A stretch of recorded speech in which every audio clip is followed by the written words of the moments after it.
Hello, everyone. Today is a very special day because we have a man who is a multiple British national champion, multiple EAF champion, and multiple time champion of the world. He claims to have tits now, but we know he had pecs then. Today, he blesses our ears at the East Thank First you. West and King of the Table promotions. Neil Pickup, welcome to the show.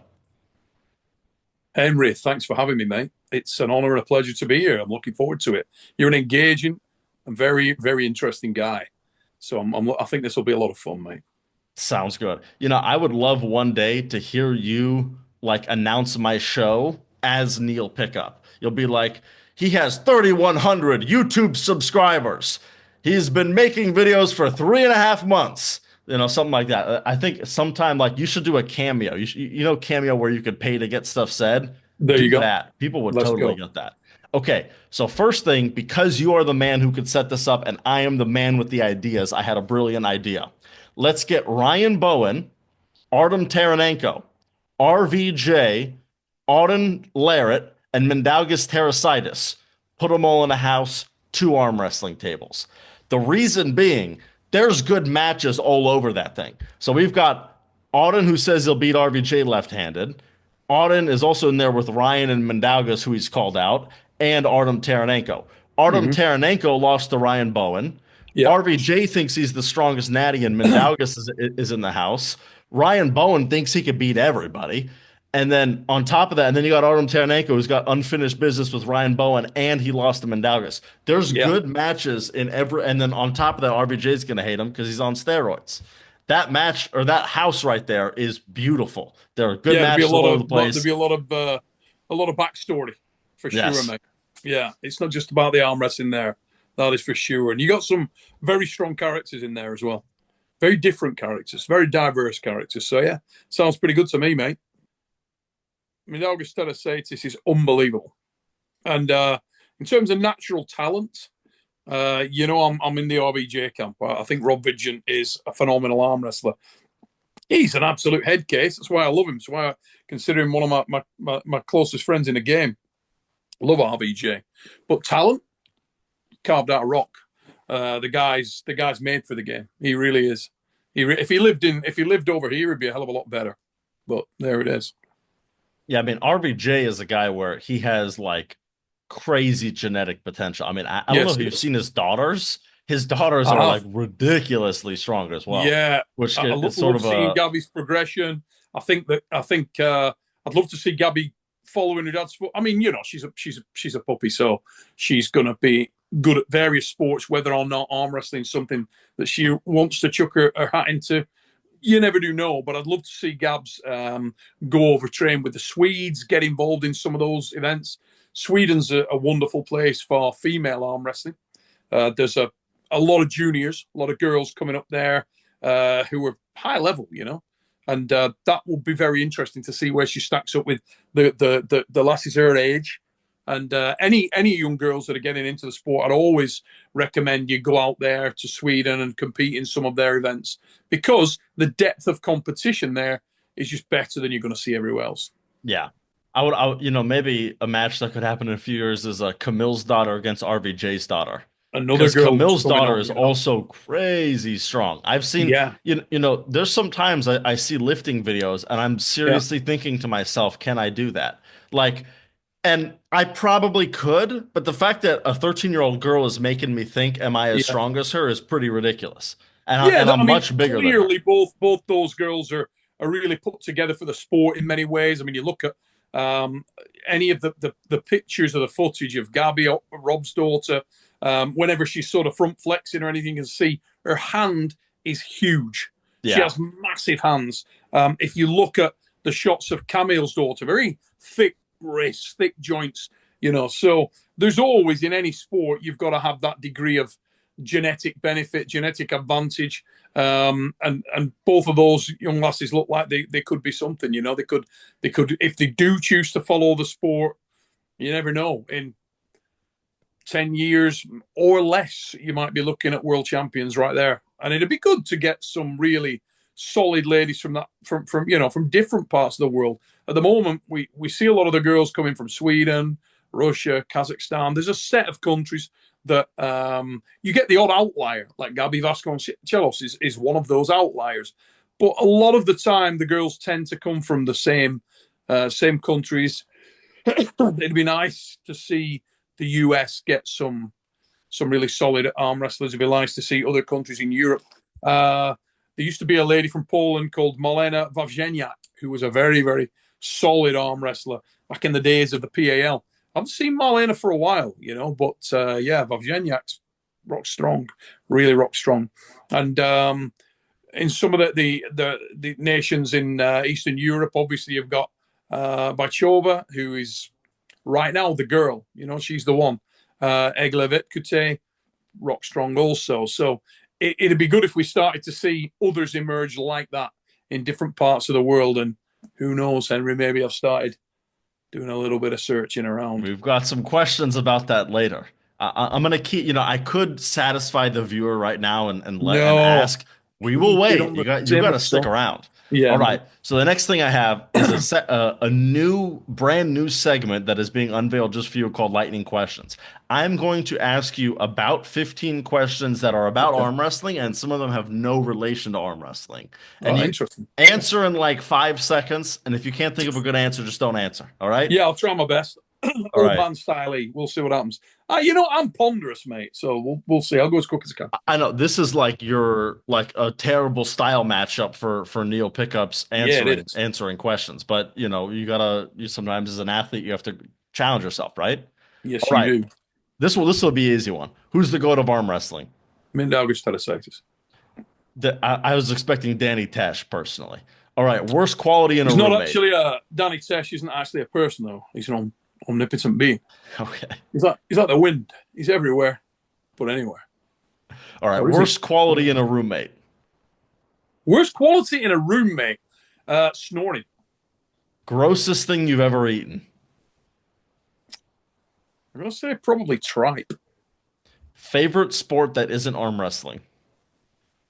Oh, super, super close between UFC and motorcycle racing. And there's, I don't know.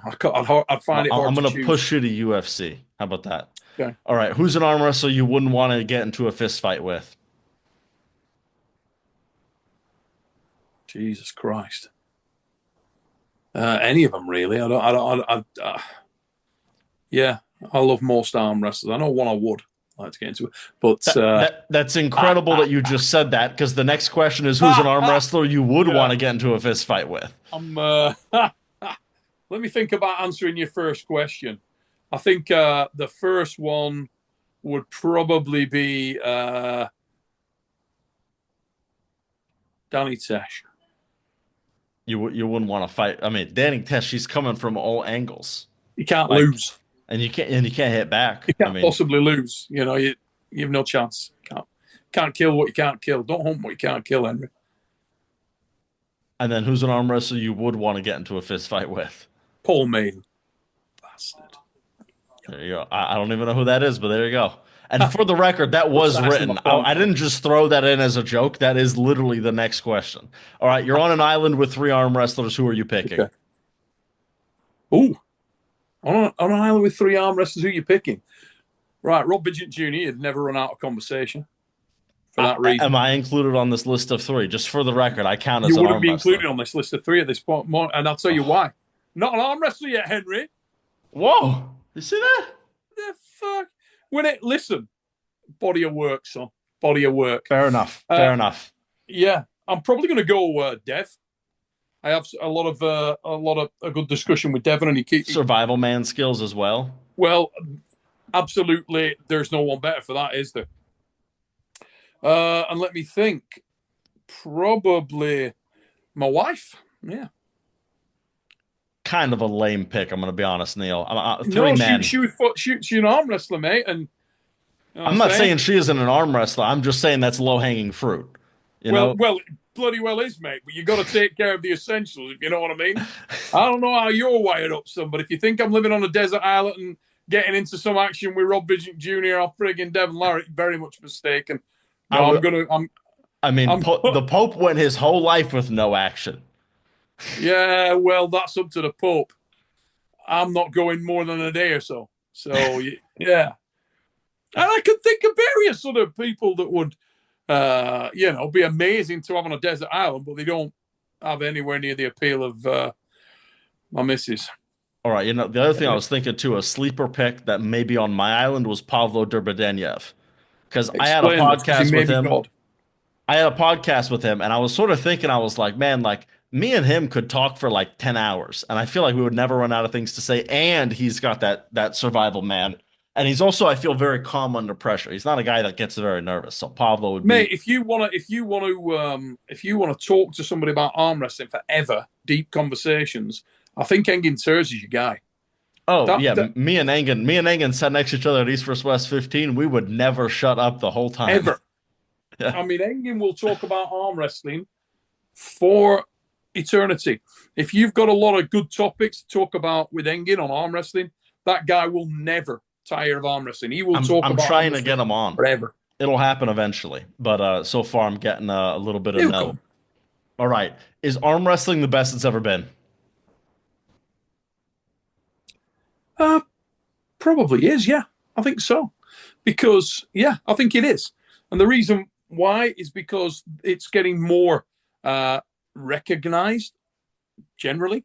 The advent of the internet is getting people to take it more seriously. So, a little bit gutting that I'm old and knackered at this point and can't take it. So, why I was hesitant there is it's better as a competitor, isn't it? So, when I was at my peak, I loved it. It was amazing, but that's a very selfish outlook. In terms of the sport itself, yeah, definitely. Deal breaker for a girlfriend. Deal breaker for a girlfriend. You must stop arm wrestling and being involved in arm wrestling. So If you, the girlfriend can't be involved in arm wrestling? oh no, if she says to me, dude, Oh, no. I'm saying what's something about her that would be like, I can't date that girl. oh, mate, you are so I'm raw. You know what I mean? I mean, if she's into some bad stuff, which we don't want to go into, that would obviously be a deal breaker. But if we're talking about normal, I will allow a great, Salma Hayek when she was in Dusk Till Dawn. I would have took some putting off. So, I mean, She could have she been could a probably get away with a convict. lot of, you know what I mean? Yeah. Liz Hurley probably get away. Yeah, she get away with a lot of stuff. I can't think of many things that have put me off Liz Hurley. Maybe ugly. She'd have to not be Liz Hurley, if she shows up as she is. Yeah, I'm pretty good. All right. Other question, blondes and brunettes. Or blondes Brunettes, or brunettes. Okay. brunettes. If you can make everyone in the world use only one arm wrestling style, which are you picking? Excuse me, Henry. As we're on the specialist subject, I just need to wind that in a little bit. So brunettes, but I'll take anything I can get. This is lightning questions. You got to be going quick. That's the idea. Okay. Okay, If you could caveat. make everyone in the world use only one arm wrestling style, which are you picking? Dark arts. Dark arts? Mm-hmm. Well, is dark arts a style? Yes. Okay. Favorite arm wrestler from your country? Now or ever. Now, let's say. Tom Holland. Had a feeling. No, Slim Pickens is the truth about it. I can't think of a lot of British guys that are well known I can. internationally. I think of a ton, but I just really, really like Tom in terms of his style, his aggression. A lot of things about Tom I really, really like. There's a lot of great pullers over here, and there's a lot of really nice lads over here. And Tom, I've known since he was he was in nappies. The kid was walking around his mum and dad's place. We used to go over training over there, and watching a lad follow the sport, get into the sport, develop as an arm wrestler, watching his career, you can't help but I always feel it kind of feels like he's my son. You know what I mean? Kind of feels like he's my boy. I trained him when he was a kid and watched him go to the practice table when the Europeans and Worlds, when he wasn't on Team Great Britain, he was just there and he was obsessed with going on the practice table. He was the first one on the practice table, the last one to leave. Kid had pulled 2,000 matches in a night. How can you not love that? What Well, a now legend. now I'm curious. Name a few more From this country? from your Oh, country. I mean, my God. Ian Stones, love him. Steve Rogers, love him. Craig Sanders, love him. James Wall. The list goes on. It's ridiculous. I mean, I could literally sit here all night. I love Joshua Davis. I love Jason Hill, Anil Najran. Uh, Even new guys that are coming in and I'm watching develop, like Neil Casson, Lloyd Herpiker. There's a lot of guys that I'm very invested in. We'd be here a long time, mate. All right. Be honest, because God is watching. How often do you train legs? I don't train at all. So okay, when you were training arm wrestling and you were an arm Okay, wrestler, how often did you train legs? probably a couple of times a month. But it's not really fair because I was playing soccer a lot, uh, and I used to run for weight loss. Okay. So does soccer count as leg training? Because it can, let me tell you, my legs were cut to I'd balls. say I'd say it does. Yeah, my legs were thick. They were big, big, thick thighs. So I would say soccer builds your thighs and your legs generally massively. So, and I was playing 2 or 3 times a week, every week. So that Mhm. was a big thing. Also, riding trials motorcycles builds your legs, builds your ass, builds. It's good lower body workout. All right. And then what is the biggest animal you could beat in an arm wrestle? Biggest animal, clearly Jerry Caderet, mother. Because Today. You would beat him today. We all no. know it. Oh, No. now, dude, I can't be any. Field mouse. Field mouse. Close Field match. mouse. Yeah. He's got a If, strong wrist. yeah, if I could get him to strap, field mouse fucked. All right.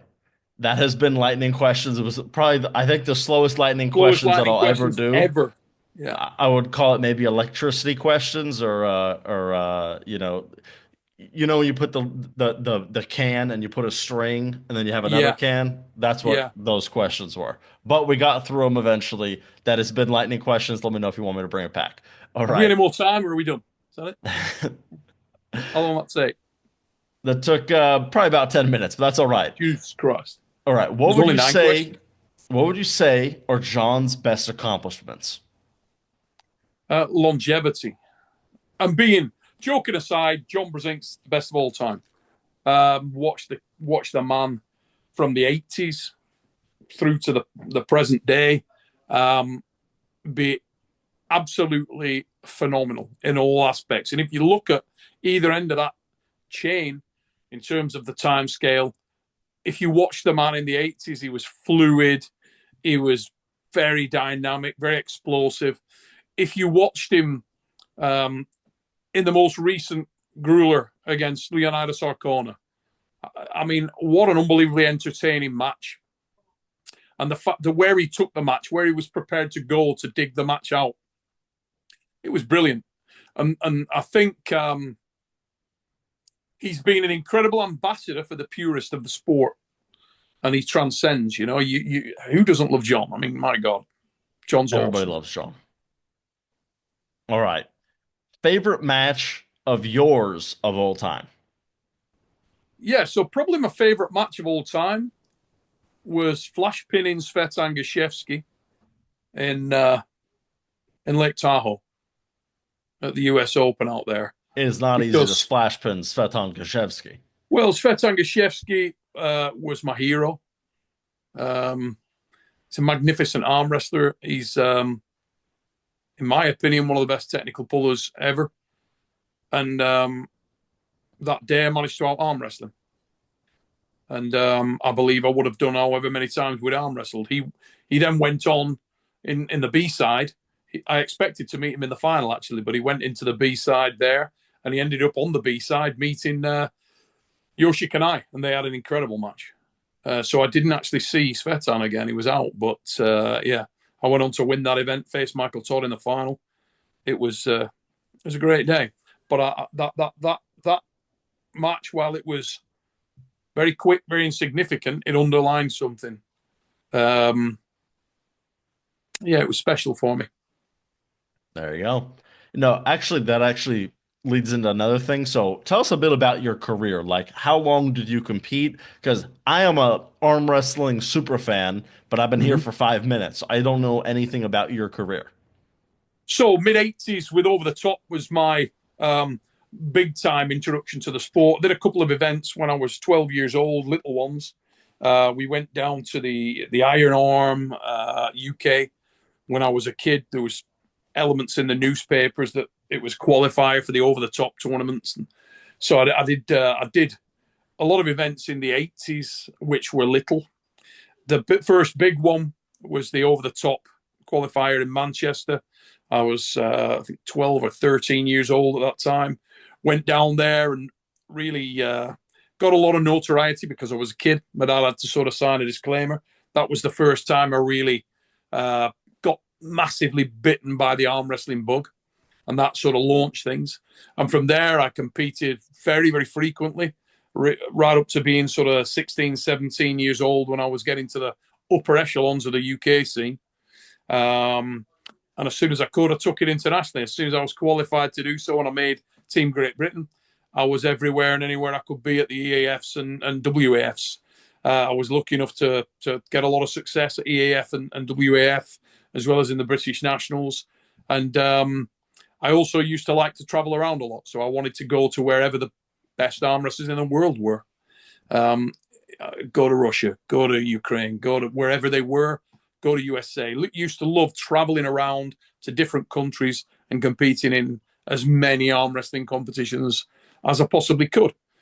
Over my career, I was very lucky to win a lot of stuff, but I can tell you now, the real beauty of arm wrestling for me has not just been about the medals, it's the people that you meet along the way, and it's the journeys. I mean, a moment ago, you spoke about the match. What I would say is that was special to me for certain reasons, but some of them, the battles you get into where you're forced to think your way through the gears, are really special. I personally believe that I enjoy, and I think a lot of arm wrestlers enjoy, pulling best when it's a battle.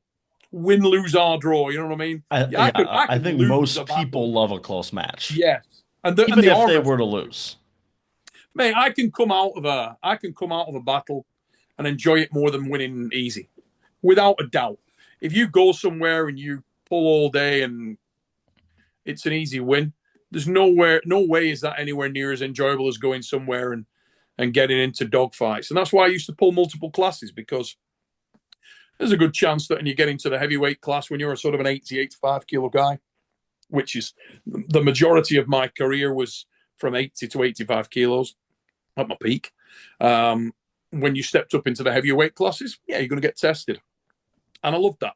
I loved the whole giant killing thing. It was fun, genuinely fun. And the people that I have met in the sport of arm wrestling, some of the best people in the world are at arm wrestling events. I mean, they just are. They are. What do you want me to say? I can Some of the definitely best say people in the like world. some of like for example, my buddy Christian, this little shout out to him. When I met him at the club, or not like the arm wrestling club, Mm-hmm. literally like it was, you know, when you meet someone and you just met them recently, but you feel like you've been friends for a long time. Yes, I do. That's how I feel about Christian. Like after I Yeah, met him, like even the first time we met, I was like, I feel like we're just gonna be buds. You know, I met a lot of people like that in arm wrestling. Like my thumbnail guy, Alex Bakuradze, he's the translator as well.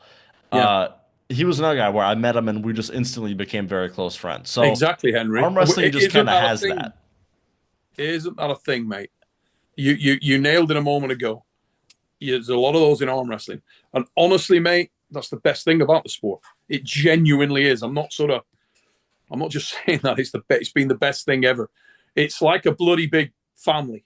You go wherever you go, all over the world. You just meet like-minded people who are good people, you know. And I absolutely love it. I work in a lot of sports. I work in different sports. I'm very fortunate enough to present different sports and things. But when I'm in strength sport, when I'm in arm wrestling, I feel at home. I feel very, very at home, and I love it. I genuinely love that. All right, I totally agree. You know, I was making like a New Year's post on my community tab, and I shed one tear while I was writing the thing. And I'm not a big crier. I shed one tear. That's a big deal. I'll cry for someone else. I very seldom cry for me. That was a me cry. I was like, man, I love arm wrestling. That was a I love arm wrestling tear down right here. It's There like you go, mate. only You're one in though. now. I mean, let's not act like I was sobbing or anything. One, but Yeah, it did come. it's a valid tier though. All You right. know. Thoughts on Auden versus Mindaugas? And Oh, then also on top of that, in the same podcast, you said one of the most blasphemous things I've ever heard come out of your mouth. You think Travis can't beat Mindaugas. Is that I mean, true? I know he can't. So let's start with the Auden and Mindaugas thing, and then we'll get to the Travis and Mindaugas conversation. Okay, no problem. So Auden Lara Mindaugas Terasaitis right now, not a match. Not a And how match. bad is it? Like, are we saying Mindaugas could flash pin him? Okay, so about 4 or 5 years ago, me and a friend of mine lives only 5 minutes from my house. He says, dude, do you want to go on a little walk? I'm like, yeah, lovely summer's night. So we go from a walk up onto the moors. And there's a lot of stories around here. We get up onto the moors and we come across a cow that we don't know what had killed it, maybe a big cat or something like that. And just jumped on this thing and absolutely decimated it, ripped its throat out, torn out its stomach from its rib cage down. This would be worse than that. Then what happened to that Way cow? worse. Way worse. Yeah. I mean, listen, I love Auden. Let me make that clear. Auden is Before Jody Auden's, watches, because Jody might watch, so watch mate. yourself. Jody. I think I don't need to convince Jody. Jody knows. Auden knows. Devon knows. I love the lad. He's great. He's super confident. He's a really nice lad. He's going to be a big lad. He's training his balls off. When we were in Atlantic City, he was never off the table, and he will. I can personally say when I was sitting in a room and I heard, "Ah, I turn around and he's like this against Philip Larson. That's a Yeah, video on my channel. That's the reason mate. why that video was taken. He's gonna get there. I promise you that. The guy is working his ass off, and barring act of God injury or something like that, God forbid, he is gonna get there. He will be too big, too powerful at some point for Mindaugas, but right now, crystallized the moment right now, not close. Mindaugas is a bad man. Bad man. Just too much, entirely too much. So this The makes match me, with his next match is with his set, yeah? Is it yeah, set or is yeah, it not set? it's all, yeah, Taralenko's yeah, set, yeah. I think. It's official. It's official. Okay, Now, so it is official. I've got a quick question though. So, like, I'm back on Autumn and Mindaugas here because I don't want to get to Autumn and Autumn because I still need to talk to you about how you think Travis can't beat Mindaugas Terasatis, Sure. which is insanity. So, let's say, for example, right now it's too far out of his reach, but Auden versus Mm-hmm. Artem is going to happen. Let's say Auden dusts Artem. He wins fairly easily. Mm-hmm. Is it then time to set up Auden and Mindaugas, or even though Artem and Mindaugas had a match, their Yeah. gap is ridiculous. Like you can dust Artem and you're still far from Mindaugas. Yeah, exactly the latter. I mean, styles make matches, and the way I see this is I'm going to answer that twofold. First of all, I don't really necessarily like the Mindaugas and an Auden match for a number of reasons. The first one being both those guys are serious arm wrestlers. I know there's a lot of shade thrown at Auden. He's not serious. He's serious. He's The guy's serious. training his Yeah. ass off. He's following in the footsteps of Dev.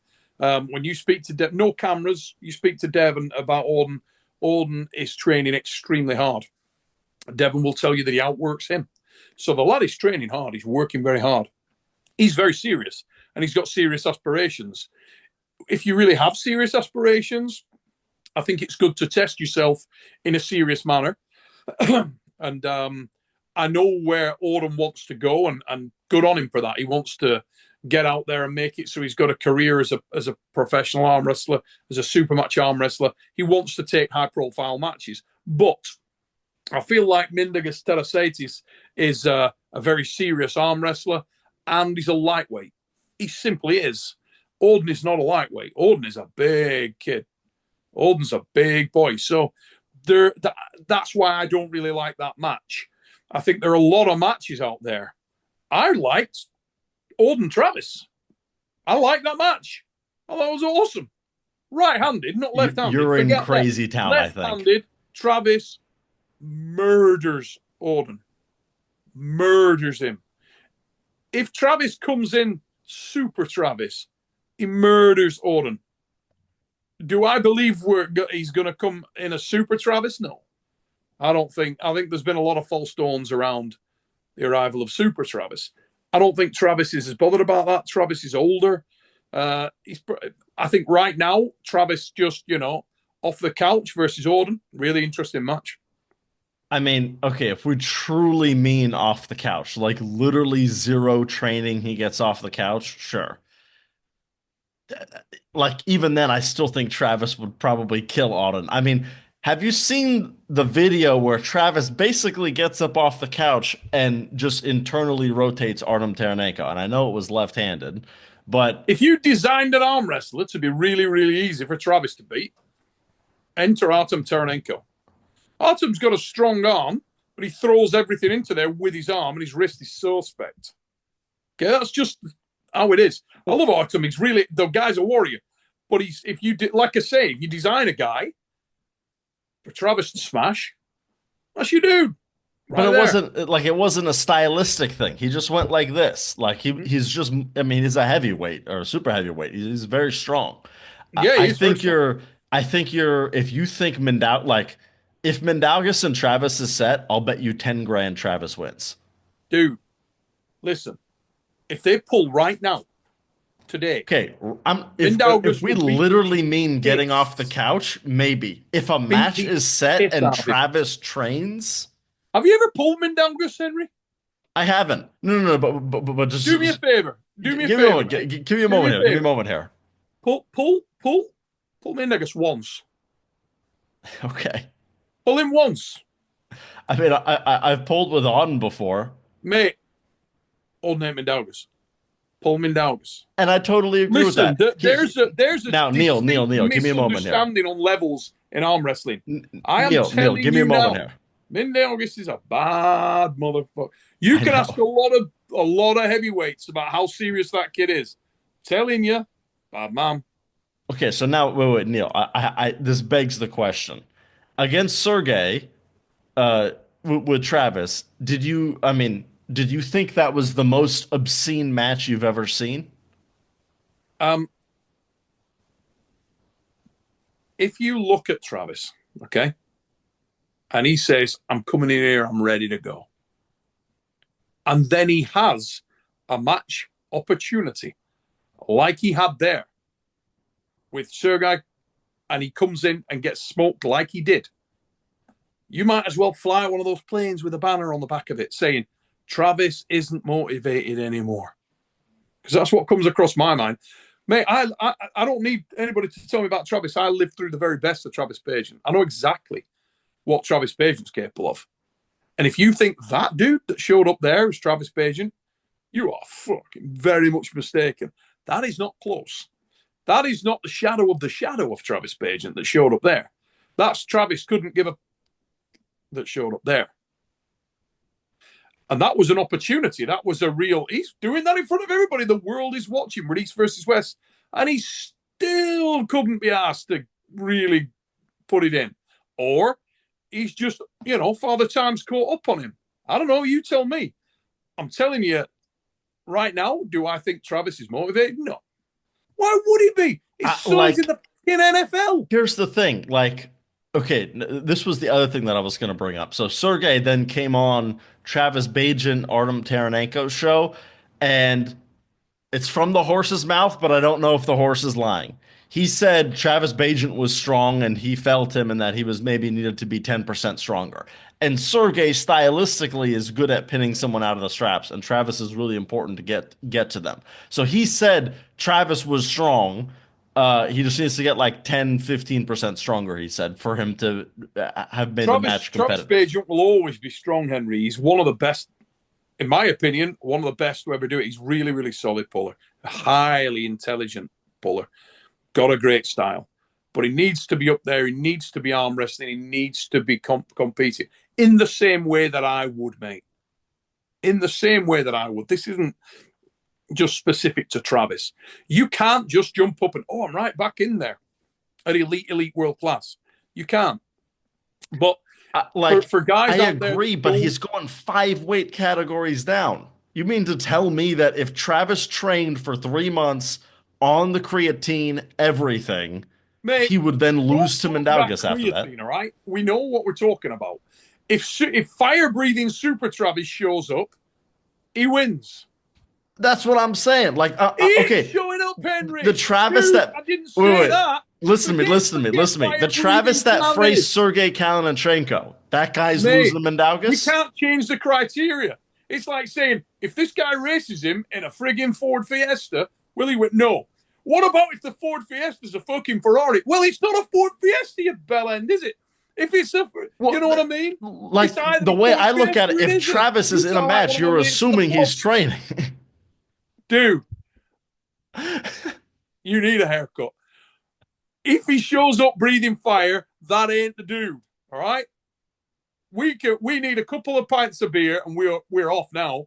This is it. Let's go. Oh my god. Like your fucking deck chair. You're making me turn fucking red right now.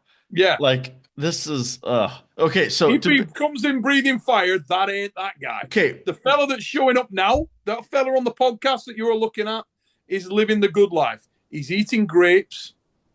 Okay. He's watching his son play NFL. I will agree. There is a backdoor chance that if he came literally genuinely off the couch, did not lift a weight in preparation, put his arm down. Now we've gone to the other extreme. No.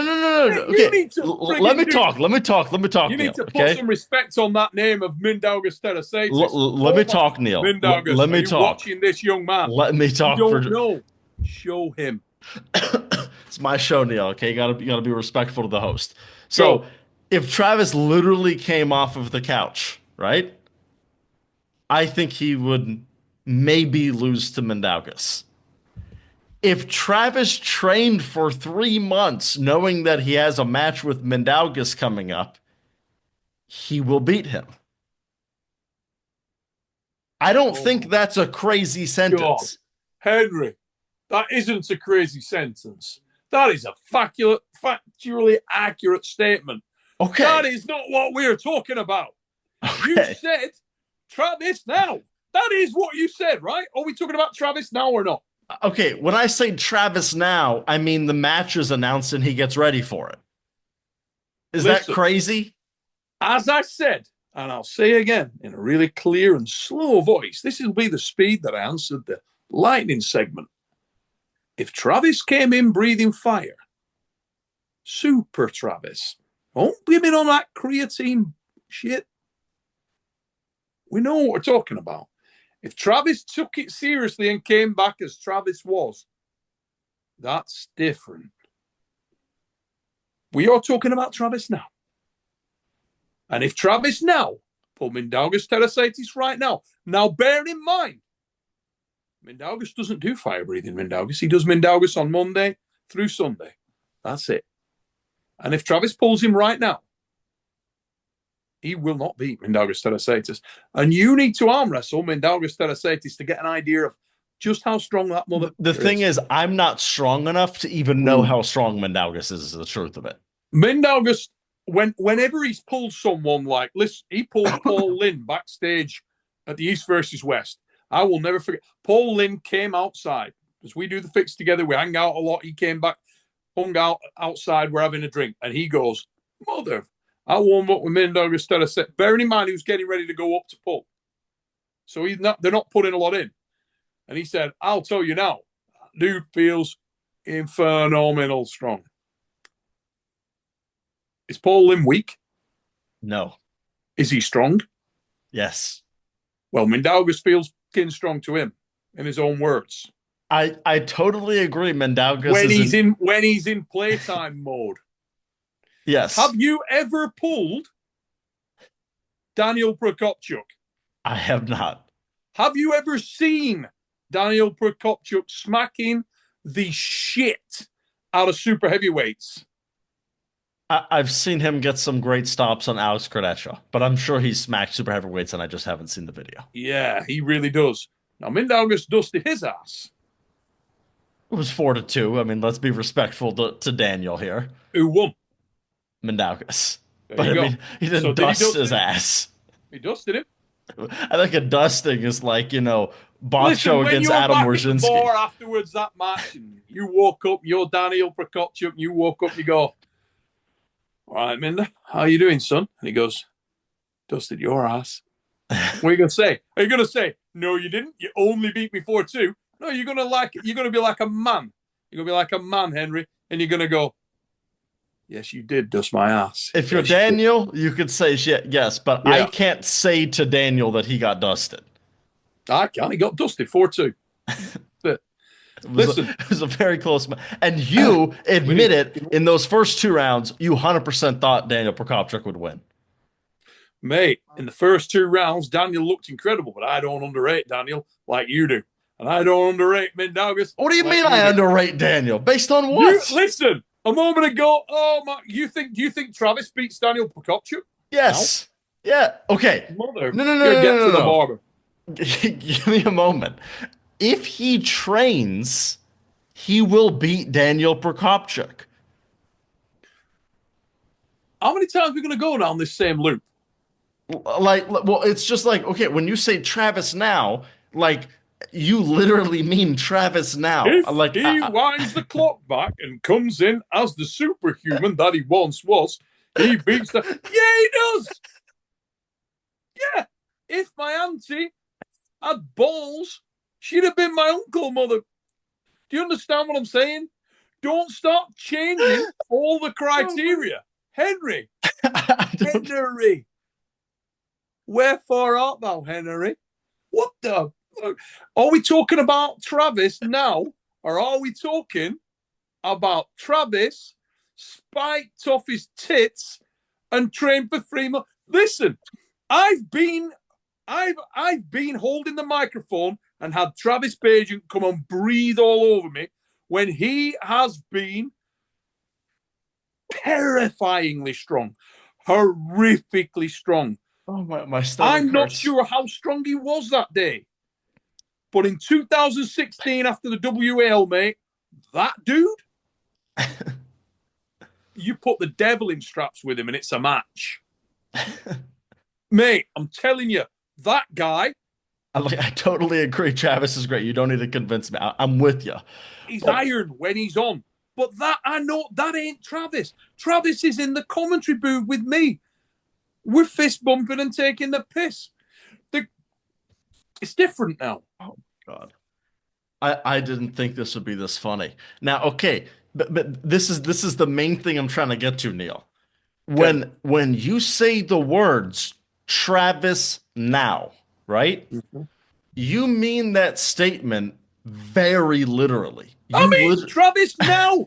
Okay, just give me a moment. Give Listen, me a moment. motherfucker. No, no, If no. I Give me a ring up and moment. I say, You "Hey just went on Henry, your I know soapbox you. for 2 minutes. Let Henry, me say where something are real you quick. at?" And you go, "Neil, I'm in LA." And I say, "Henry, if I jump on on a plane now and I'm at your house tomorrow, do you want to go out for a beer?" I don't mean I'm jumping on a plane in 9 months. I mean now. Okay. All I'm saying is that if you announce Travis versus Mindaugas today, Travis trains, Mindaugas trains. They step to the table, fucking ready to go. Mindaugas would get he'd get dusted. That's what would happen. He If would get Travis dusted. trained and if Travis, listen, And honestly, I don't even think it's let's just crazy say to it say like this. Travis off the couch Travis is might beat training and Mindaugas. Mindaugas is training or different things. Let's do it Henry style. Throw it my way. Ask me if Travis can beat Mindaugas, Henry. Off you Can, go. can Travis beat Mindaugas? Well, if Travis shows up after 3 months and training, and in that 3 months, Mindaugas puts on 40 kilos and 7 inches in height, so Mindaugas shows up at 6'7" and 145 kilos, no, Mindaugas will kick his fucking ass. There you go. Change the criteria on you. Because Like, Mindaugas can't do that. And we like, all know that Travis Bajan, whose son is in the NFL, who is at home with his lovely lady Casey, His son Ezra getting ready maybe to be in the NFL on his silken pillow with everything in life going well. Does he want to go into a sweat-filled gym and start banging out fundamental training? Does he want to risk his life doing stupid shit? I'm not sure he does. So do I believe that Travis is actually gonna like extend and go out and try to become the guy that was in 2016 at the... I don't think so, mate. You maybe do. I don't think he does. I think Travis is a massive personality. He can fit into the sport anywhere, and we're lucky to have him. I think he can go out and pull entertaining arm wrestling. I would pull with Travis. If I could get my wrist, that's the kind of shit that he can do. Pulling with Auden. Pulling now. Auden now. Right now. And Travis right now. Like, we are friggin' Thursday night. Matches on Sunday. Set it up interesting. For real. If Travis locks himself in a friggin' cellar, blasts himself to the tits, and comes in there raw as hell with his eyes all swollen, Auden is doomed right now. Travis needs to be more focused on the old man. I mean, this I think is the main root of our argument. It's when we say now, we just mean different things. When we say now, well, I say now, I mean now. You mean now? I mean the match is set now. When you say now, you mean in 3 months spiked up and trained off his tip. You mean a different dude. I mean it gets announced now. Let's do the match, sure. But you mean like literally and even then, I don't think it's crazy to think Travis could get off the couch and beat Mindaugas. I don't think that's insane. You out of your mind. And we will have an opportunity. We will have an opportunity to see this. I guarantee it. Don't only go and get your hair. Forget having your hair cut. Go and get some of them crimper. What are they called? The fucking like tongs? Just do stuff to your hair. While you're doing it, think. All right? Because you are criminally insane. If you think listen, I am gonna when are you next coming to an event? Are you gonna be in Tbilisi? I'll be in Tbilisi. Oh my god. I am gonna bring over a packet of custard cream biscuits. I'm gonna sit you down. I'm gonna buy you a latte and I'm gonna whisk the milk myself. I'm gonna give you the goddamn biscuits and I'm gonna talk to you, Henry, because that's what I do. And when we can do that, and I'll set up a camera and we'll get microphones, everything. And you feel sugared up off your tits, I will tell you the myth and the legend that is Mindaugas just a regular goat Tarasatis. Okay. And when you've ingested this and the biscuits, and we go back to wherever that guy's on the card, the next day, I'll stand you at the arm wrestling table. And I'll say, just try and move that dude in any fucking direction you want. Is Mindaugas going to be in Tbilisi? I don't know. I haven't spoken to him. If he is, I think Travis will be there too. Mate. And they won't be competing. Your mind. Mindaugas, the only reason Mindaugas is going to Tbilisi if he's pulling a match, right? Yeah, but I know he's not pulling a match. Well, he ain't going then. Oh, okay. Well, how do you not know what the matches are, Neil? Come on. I just said the only reason he's going, he's pulling a match. Well, how do I not know what the match is? I'll tell you why. Because somewhere in Istanbul, there's an evil genius. His name is Engin Terzi. And he has a friggin' penchant for putting on matches that he hasn't announced yet. It'll be like the day before, and he'll say, I've just got 2 more matches. And he'll fling them in. Camille and Tobias, they threw it in at the last moment. Anything can happen. So, honestly, mate, until we're in Tbilisi, there could be other matches coming. All I'm telling you is this. Seriously, Mindaugas Tarasatis will seal your fate, mate. He is a bad dude. Super strong. There needs to be an understanding, all right? Since the Supermatch era and the internet era, people don't have an understanding of the levels. They just don't. If you go and pull a 75 kilo or a 70 kilo WAF world champion, the man is acid strong. Ridiculous strong. I completely agree with you. Come over to anywhere you want in North America, in most places in Canada, enter any weight class you want, and smack the living piss out of everybody. I always used to remember we'd go over there and you'd run through classes. Guys would come over. Engin went out there, smashed the shit out of everyone. And all you heard was, who the fuck is this guy? That's a world champion. That's what that is. And Travis Bajan is that with an extra 50 kilo in his prime. Travis, oh my God, there you go again. No. But here's the thing. I literally think out of shape Travis, and by the way, Travis today is still training. Travis today still trains. Let me do a little demonstration for you. Imagine we're in a lab right now. All right? Lab conditions. You get me? Everybody sit down, put your fucking safety glasses on. Are you ready? Yeah? Okay. Yes. I call my missus. Ali! Oh! Yeah, come here a minute. This question has gone on so long. Listen, she's a fucking scientist. Right, Al. Yes. Do I look even remotely like I did in my prime? You asking me that seriously? Yeah, there you go. No, come on. Answer. Well, clearly not, no. Okay. You're 80 kilos in your prime. Yeah, there we go. You can leave. That's awesome. Thanks very much. You're fit. Right, now, it's my missus. Fit. Now then, did you hear the laughter, Henry? Did you hear the laughter? I did. People at home, did you hear the laughter? You didn't used to have tits.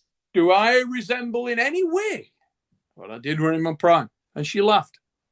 And if you walked into Casey Bajan and you said the same, Casey, does Travis resemble himself in his prime?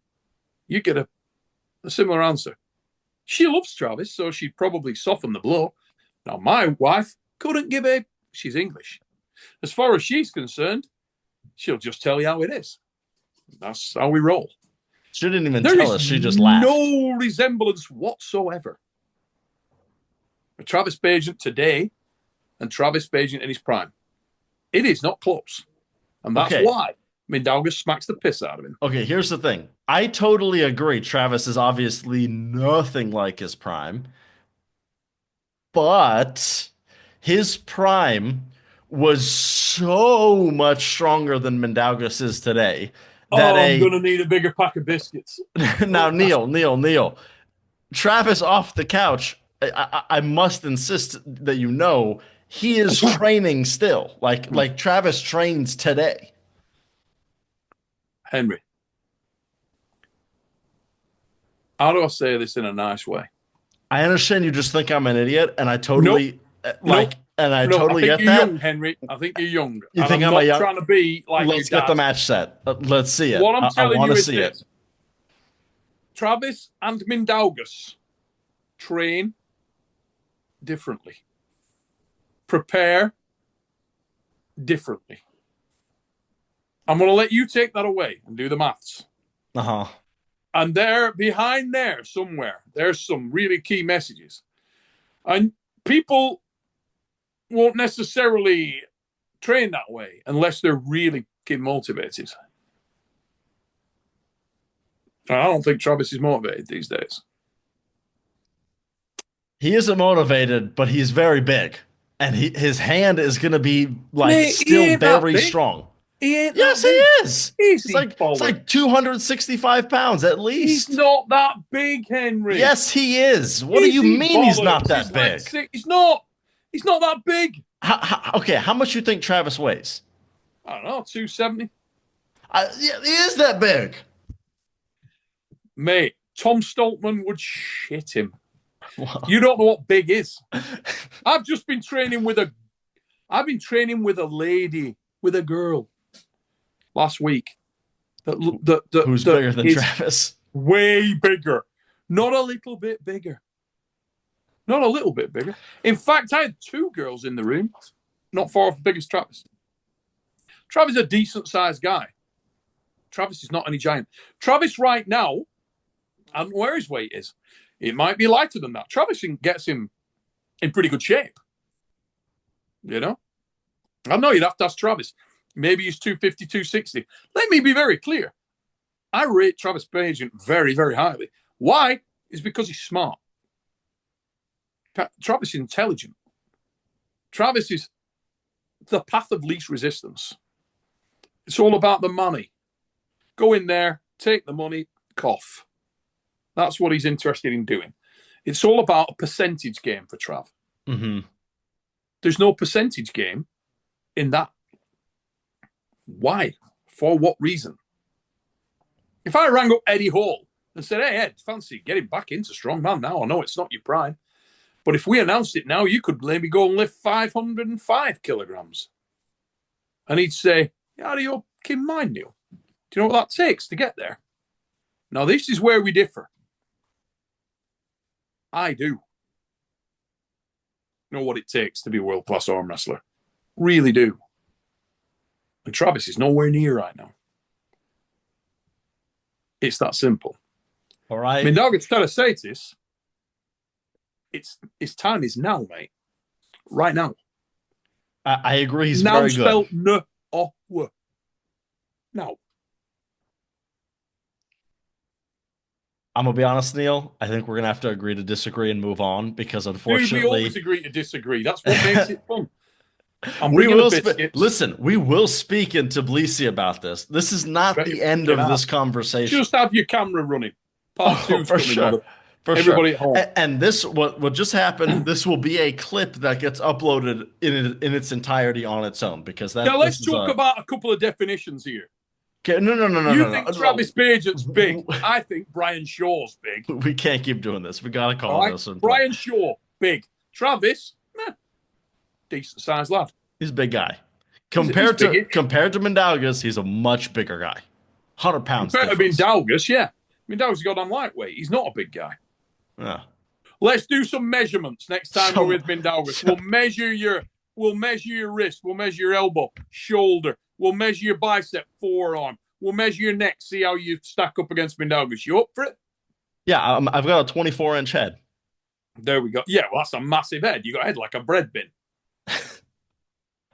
You're like Tito Ortiz's little brother. Now listen, I have met Mindaugas. I don't think he's that much bigger than me by the margin that you probably think. In I've seen his structure, wrists, I've definitely seen his is. hands, I've seen his neck, I've seen everything. You were on the bong, Henry, when you saw it, because he's way bigger than you in those areas. You need to stay off the bong. Literally so much of this needs to be cut because this has just gone like insanity. Anyway, we have to move on. Because Go. you've only got 2 hours, we gotta move on. Okay. Not another lightning question session. Don't go there. We're not doing that. There's no If you more want to lightning. throw a couple in, I'll go lightning fast. Can Travis be in August right now? No. How's that? No, even you would have taken time on that one. You would have said, in his prime, Travis was incredible. He was something like they've never seen. I'm doing a little bit I've of a just become Trump. President Nixon. Nobody does it like Travis Bagent. In his prime, you'd had to they would have had to hit him with the DOJ like they did to me. Nobody does it like him. Now we've gone Trump. Well, that's quite good, though, mate. I'll give you credit. That was You know, good. I've watched a lot of Trump rallies. I am an excellent Trump impersonator. Okay, we I have thought to that was cut. good. I thought No. that was good, mate. That was so bad because I couldn't think of what to say. It's a 7-pointer. In my prime, on the creatine, my Trump impersonation is something like you've never seen. Okay, Henry, when is your prime going to be, mate? I haven't hit it. How old are you now, mate? I'm 19. 19. You start training now, which you are. You told me you're competing when this weekend? Competing on Sunday. This is all going to be off Sunday. camera, by the way. Can you imagine if in 10 years from now we're saying, could Henry have smacked Travis at his prime? Hey? I will not smack Travis in my prime. You don't know when your prime is. You don't know where your prime is. You don't know. Okay, if we're talking Travis now, right? Now The you're level getting there. Travis is right now, I can ascend to that in 10 years. But Okay, there you like go. 10 fucking hard years, and I'm on the creatine. There you go. Challenge Awesome. on. You But need to stop unlikely. overrating that creatine and do some more homework. Is what you need. The truth of it is I don't think that I will ever want to be that good because of the amount of sacrifice that is required. But Auden and Artem is now official. What are your thoughts? I like it. I actually like that match. I think it's an interesting match. I think it's a little bit of a reality test for Auden. I think Artem Taranenko is a solid mid-level puller who is no joke. And what he is he's balls out. Artem will throw everything into the match. I really like Artem. I actually think Artem is quite a good character, you know. So I think that's a very interesting match. I think it's a match that people will be engaged in. I don't think right now Auden is ready for the acid tests, as I've made clear, and I also wouldn't necessarily think that it's a good route for him, because if you're Auden, right, and you look at what Auden is, how Auden's setting himself out, you got to remember he's just turned 20 years old. He's a kid. And he has only been taking the sport really seriously for, what, 18 months, 2 years? He's been around arm wrestling all his life. But he's only really been pursuing it for that period of time. So I think a nice step up in competition every now and again is a good thing for him. I'd like to see him arm wrestle more. But it's difficult for Auden because he's got a huge target on him, hasn't he? I mean, he's the son of the most globally renowned arm wrestler in the world. Wants a match with Artem. Yeah, so everybody wants to pull him. Everybody wants to make brownie points off him. Everybody wants to be that guy. So I quite like this match. I think it's interesting. I think it's an engaging match. And I think a lot of people will probably watch it. I agree. I think, listen, I've heard a little bit about their practice, and I'm going to guess you have as well. Based on what I've heard, this is going to be a very good match. I think this is going to be the first time we may see rounds on both sides. Gun to my head, I think I'm picking Auden, but I could see, like, this is a match where I think it's a big turning point. Either the you can't beat a real arm wrestler crowd, they win and double in size, or the you can't be a real arm wrestler crowd is shut up permanently. One of two things needs to happen. Yeah, for me, this is always difficult for me. I love that the chat gets so invested, and I love that new fans of the sport get so invested. For me, it's very difficult to even envisage it like that. I consider both these guys very much real arm wrestlers, and I do know that Auden is capable. A lot of the community doesn't see it like that, though. Literally, 70% of the community thinks Auden is just some bum who takes easy matches, and I know that, and me and you know that isn't true. Yeah, I think. But there's a lot of people who think otherwise. Other people that have been in the game a long time is trying to put stuff out there that's more of a reflection of reality and educate the community and the guys that are coming in that don't necessarily know that. Yeah. I'm going to continue to do that because I do know what I'm talking about. And Auden is very much capable of beating real arm wrestlers. Believe me, he already did at Armwars. Like, a lot of people said, I had a comment on one of my videos, Auden should compete at Armwars if he isn't scared. I was like, dude, I've got some fucking news for you. You may have missed it, but it definitely already. And someone said, Auden's trying to never lose a match. I'm like, he already did. So, yeah, he lost in the Battleground final there. Sure, he was a bigger, heavier guy, but he was a younger guy and he was a less experienced guy. And we put guys in his way who were genuine tests. And it turned out to be that way. And he won a match. And he won some and he lost some. So, correct. Anyone who thinks that Auden has never had a real match against a real arm wrestler literally just doesn't know what they're talking about, is the truth of it. They think Korean Hulk is a bodybuilder.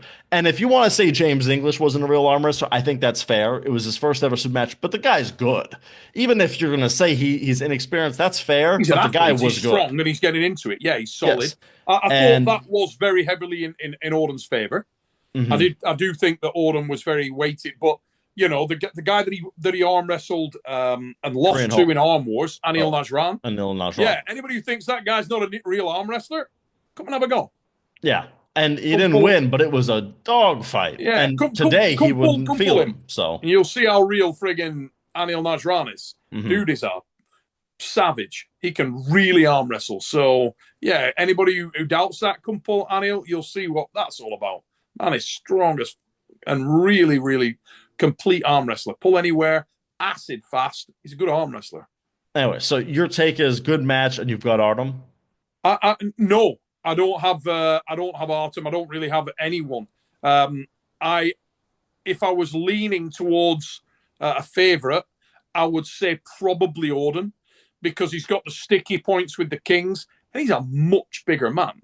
But I do think that Artem represents a really good test. If it was left-handed, I would have Artem. Oh, Artem would. I mean, Artem's on the right arm, is a shell of his right. I probably would say that right now it's a very, very close match. I actually like the match. I Yeah, like the I match. think this is perfectly timed. Nobody should.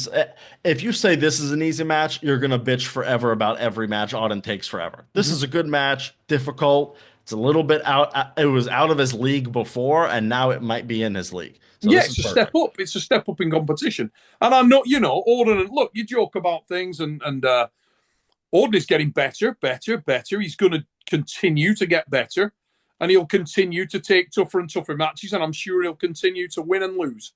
Who the doesn't in this game? You're there to, and what I would say to people is, give the kid a break. He's 20 years old. Don't sort of be judgmental of any 20-year-old arm wrestler. Mhm. I don't care who you pick, Dev, Lavan, John, you name it. Everybody loses in arm wrestling. And when they're 20 years old, they lose more. And they should be doing. I would empower guys like Auden to go out and pull like hell, or anybody else out there. All the new talent. We can't get into this environment where people are scared of losing arm wrestling matches. It's a frigging arm wrestling. It's like saying, okay, does a soccer team, does an NFL team, does a whatever sport you want to go, does a tennis player never lose a match? Of course they can lose. Yeah, I mean, it's part of sport. That's what makes sport exciting, isn't it? Yes. To never lose is it's an exception. It's not a rule. Hmm. And a 20-year-old lad who's coming into the game in a sport like arm wrestling, where it's savage and fast moving and it's evolving, of course he's going to lose. Everybody loses. Don't fear a loss. It's just a loss. It's an arm wrestling match. Hmm. Jesus, if losing an arm wrestling match is the worst thing that ever happens to you, you'll be all right, mate. Let me tell you that. All right. So next thing I'm curious about, explain a bit about the Titan House. Oh. What can you tell us? And what were the biggest surprises from the Titan House? The concept behind the Titan House is very interesting and exciting to me for a number of reasons. I hope that there would be a real appeal to strength sport fans globally on this, and therefore it attracts a lot of notoriety to the sport of arm wrestling. And I'll tell you why. Because you look at the titans of strength sport, the very best, and if you're going to say that, you would say it is the world's strongest man and the world's strongest woman. They I are would held agree. aloft and universally recognized as extraordinarily well-rounded, extraordinarily complete strength athletes. And I think that's a very legitimate and authentic claim. Now, when you then take a selection of upper echelon elite athletes from that environment and you bring them into a new environment, which is a strength sport, but it crosses a lot of and introduces a lot of technical elements, as arm wrestling does. It's fascinating to see how much those genetic advantages carry over. How much can the world's strongest woman, for example, Rebecca Roberts, a lady who's between 6'4" and 6'5" in height, weighs 165 kilos, has pretty much the same arm length and specification as Philip Larson. We are talking about a very big lady here. She comes into the sport of arm wrestling. What can she do? Where's her baseline? Where's she coming at? Where's that first time ever on the table? Bang, there you go. Where's she at? And then the journey, the progression of an athlete of that caliber and others like her. Eddie Hall, Iron Bibi, Mark Felix, Lauren Shahley, Rob Frampton, Katie Smith, Laura Baxter, three-time world's strongest woman, Donna Moore. We have a selection of absolute weapons, globally renowned strength athletes. And let me tell you now, Henry, I'm only warming up. The Titan House as a concept is running. You asked what I liked about it. What I liked about it is really, really simple. They fucking loved it, mate. That's what I liked about it. When we went in there, I wasn't sure how they'd react. I didn't know whether we'd have a situation where they were like, not for me. Too much of a risk. I don't really want to pursue that. I don't really want to go further with that. That is not what we got. We got people who were really enthusiastic, passionately enthusiastic, want to go further in the sport, want to take it further. That is supremely exciting for me because it gives me an opportunity to show other strength fans the complexity and the beauty and the appeal of the sport that I love. So they can follow strength athletes that they love and listen to them extol the virtues of getting into arm wrestling. It's super exciting. And I'm very, very keen to show these athletes the technical nuance of the game, try to teach them. I think many times in any sport, when there's a crossover, as you say, the community at large, who maybe have a mixed level of knowledge, will often put some pretty high objectives, some high aspirations from someone who comes in with clear natural advantage. If you took someone like Rebecca, if you took someone like Mark Felix, they will think, oh, this guy's got some of the best grip strength of all time. Put him against LeVon. Yeah, straight away, let's chuck him in the absolute deep end. I completely don't get that. As I say, I'm very much hardcore arm wrestler, been at the elite level of the sport for more than 25 years. I know exactly what they're dealing with. I know what they're against. I know, if you consider yourself pretty tough and you fight a lot and you think you're pretty good, get in with a top level UFC fighter. Get in with, if you go in there and you fight with Mighty Mouse. Any of the, get in with Alex Pereira. Get in with anyone you want who's that. Alex Pereira. I was going to say Mighty Mouse because most big guys probably think they could beat him. But what I'm getting at is, mate, there are levels and there is nuance and there is technical diligence and there is skill. And you get in with Habib Nurmagomedov and you'll know what real fighting is. It's different, You think you're good till you get in with that kid. And suddenly he throws you on your head and chokes you unconscious in 20 seconds. It's a different thing, I am very keen to bring these titans into our sport and to take it super slowly, to gradually work them up and let the viewers, our channel members, have the opportunity to see how long it takes to train someone who is extraordinarily gifted for strength. Maybe they're on that same journey and it gives them inspiration and they see some of the insight and the stuff that we're going to utilize to train these girls, to train these guys, to train Eddie Hall, potentially to train many more. I'm in conversation with a lot of very exciting, very, very key strength athletes. Could you tell us some names? Mate, I can't wait. I won't need to. It'll go stratospheric. You'll see. But the Titan House is running, and there are other strands running in link with the Titan House. We're even drawing in past champions. Magnus Samuelsson is looking to come over for the next Titan House. We've got others. I've been in contact with a lot of very, very solid. I mean, Robert Oberst is a guy that I've spoken to who's based over there in Cali. Know Robert well from the Strongman, and I feel like Robert again has got great potential. Let's get him over and help him to recognize it, help him to realize that carefully, in a considered manner, where the emphasis is on his safety and his progression, not getting him ready for a match that he might not be ready to take. It's exciting, Henry. Really exciting, mate. I think it'll be very interesting, and I think I'll say for the average viewer, I think there is a inclination to want to think they're going to be very good right away, and we got to have them be spot on. I think most people will greatly underrate how long it will take for any of these guys to be banging with the guys that we know at the highest level. Yes, like, if you know someone because they're good at arm wrestling, let's think of a David Samusha. David Samusha doesn't post anything on social media. He's never talking shit at the press conference. You only know about him because he is good at arm wrestling.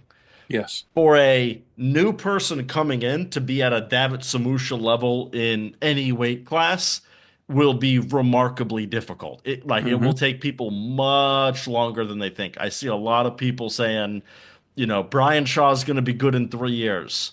No, he will not be. Brian Shaw will be improving in 3 years, but he's not going to be in the super heavyweight division near the top in 3 years. It's just not what it takes. It takes much longer than that to build what is necessary to be an elite arm wrestler. So yeah, Brian Shaw is improving like this, but and all of the people you're going to bring on, they're going to be improving like this, but they're Hmm. starting from here. And this will happen over 5 years. And Levon and the other guys are like up here. It's slow. It's going to take a long My time. my claim has always been this.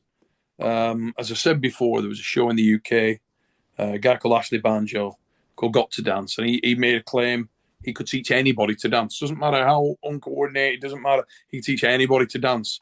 I'm going to make that claim that categorically I can teach anybody to arm wrestle. And I can teach anybody to arm wrestle really well. And the guys you mentioned there and many others, that's exactly what I'm going to do. That's exactly what I'm going to do. And I think I would say it's not unlikely that in 10 years from now, arm wrestling's fan base is like a graveyard of strongman fans who went, "Oh wow, arm wrestling is cool." And they said that they were used to be into strongman and now they're into arm wrestling.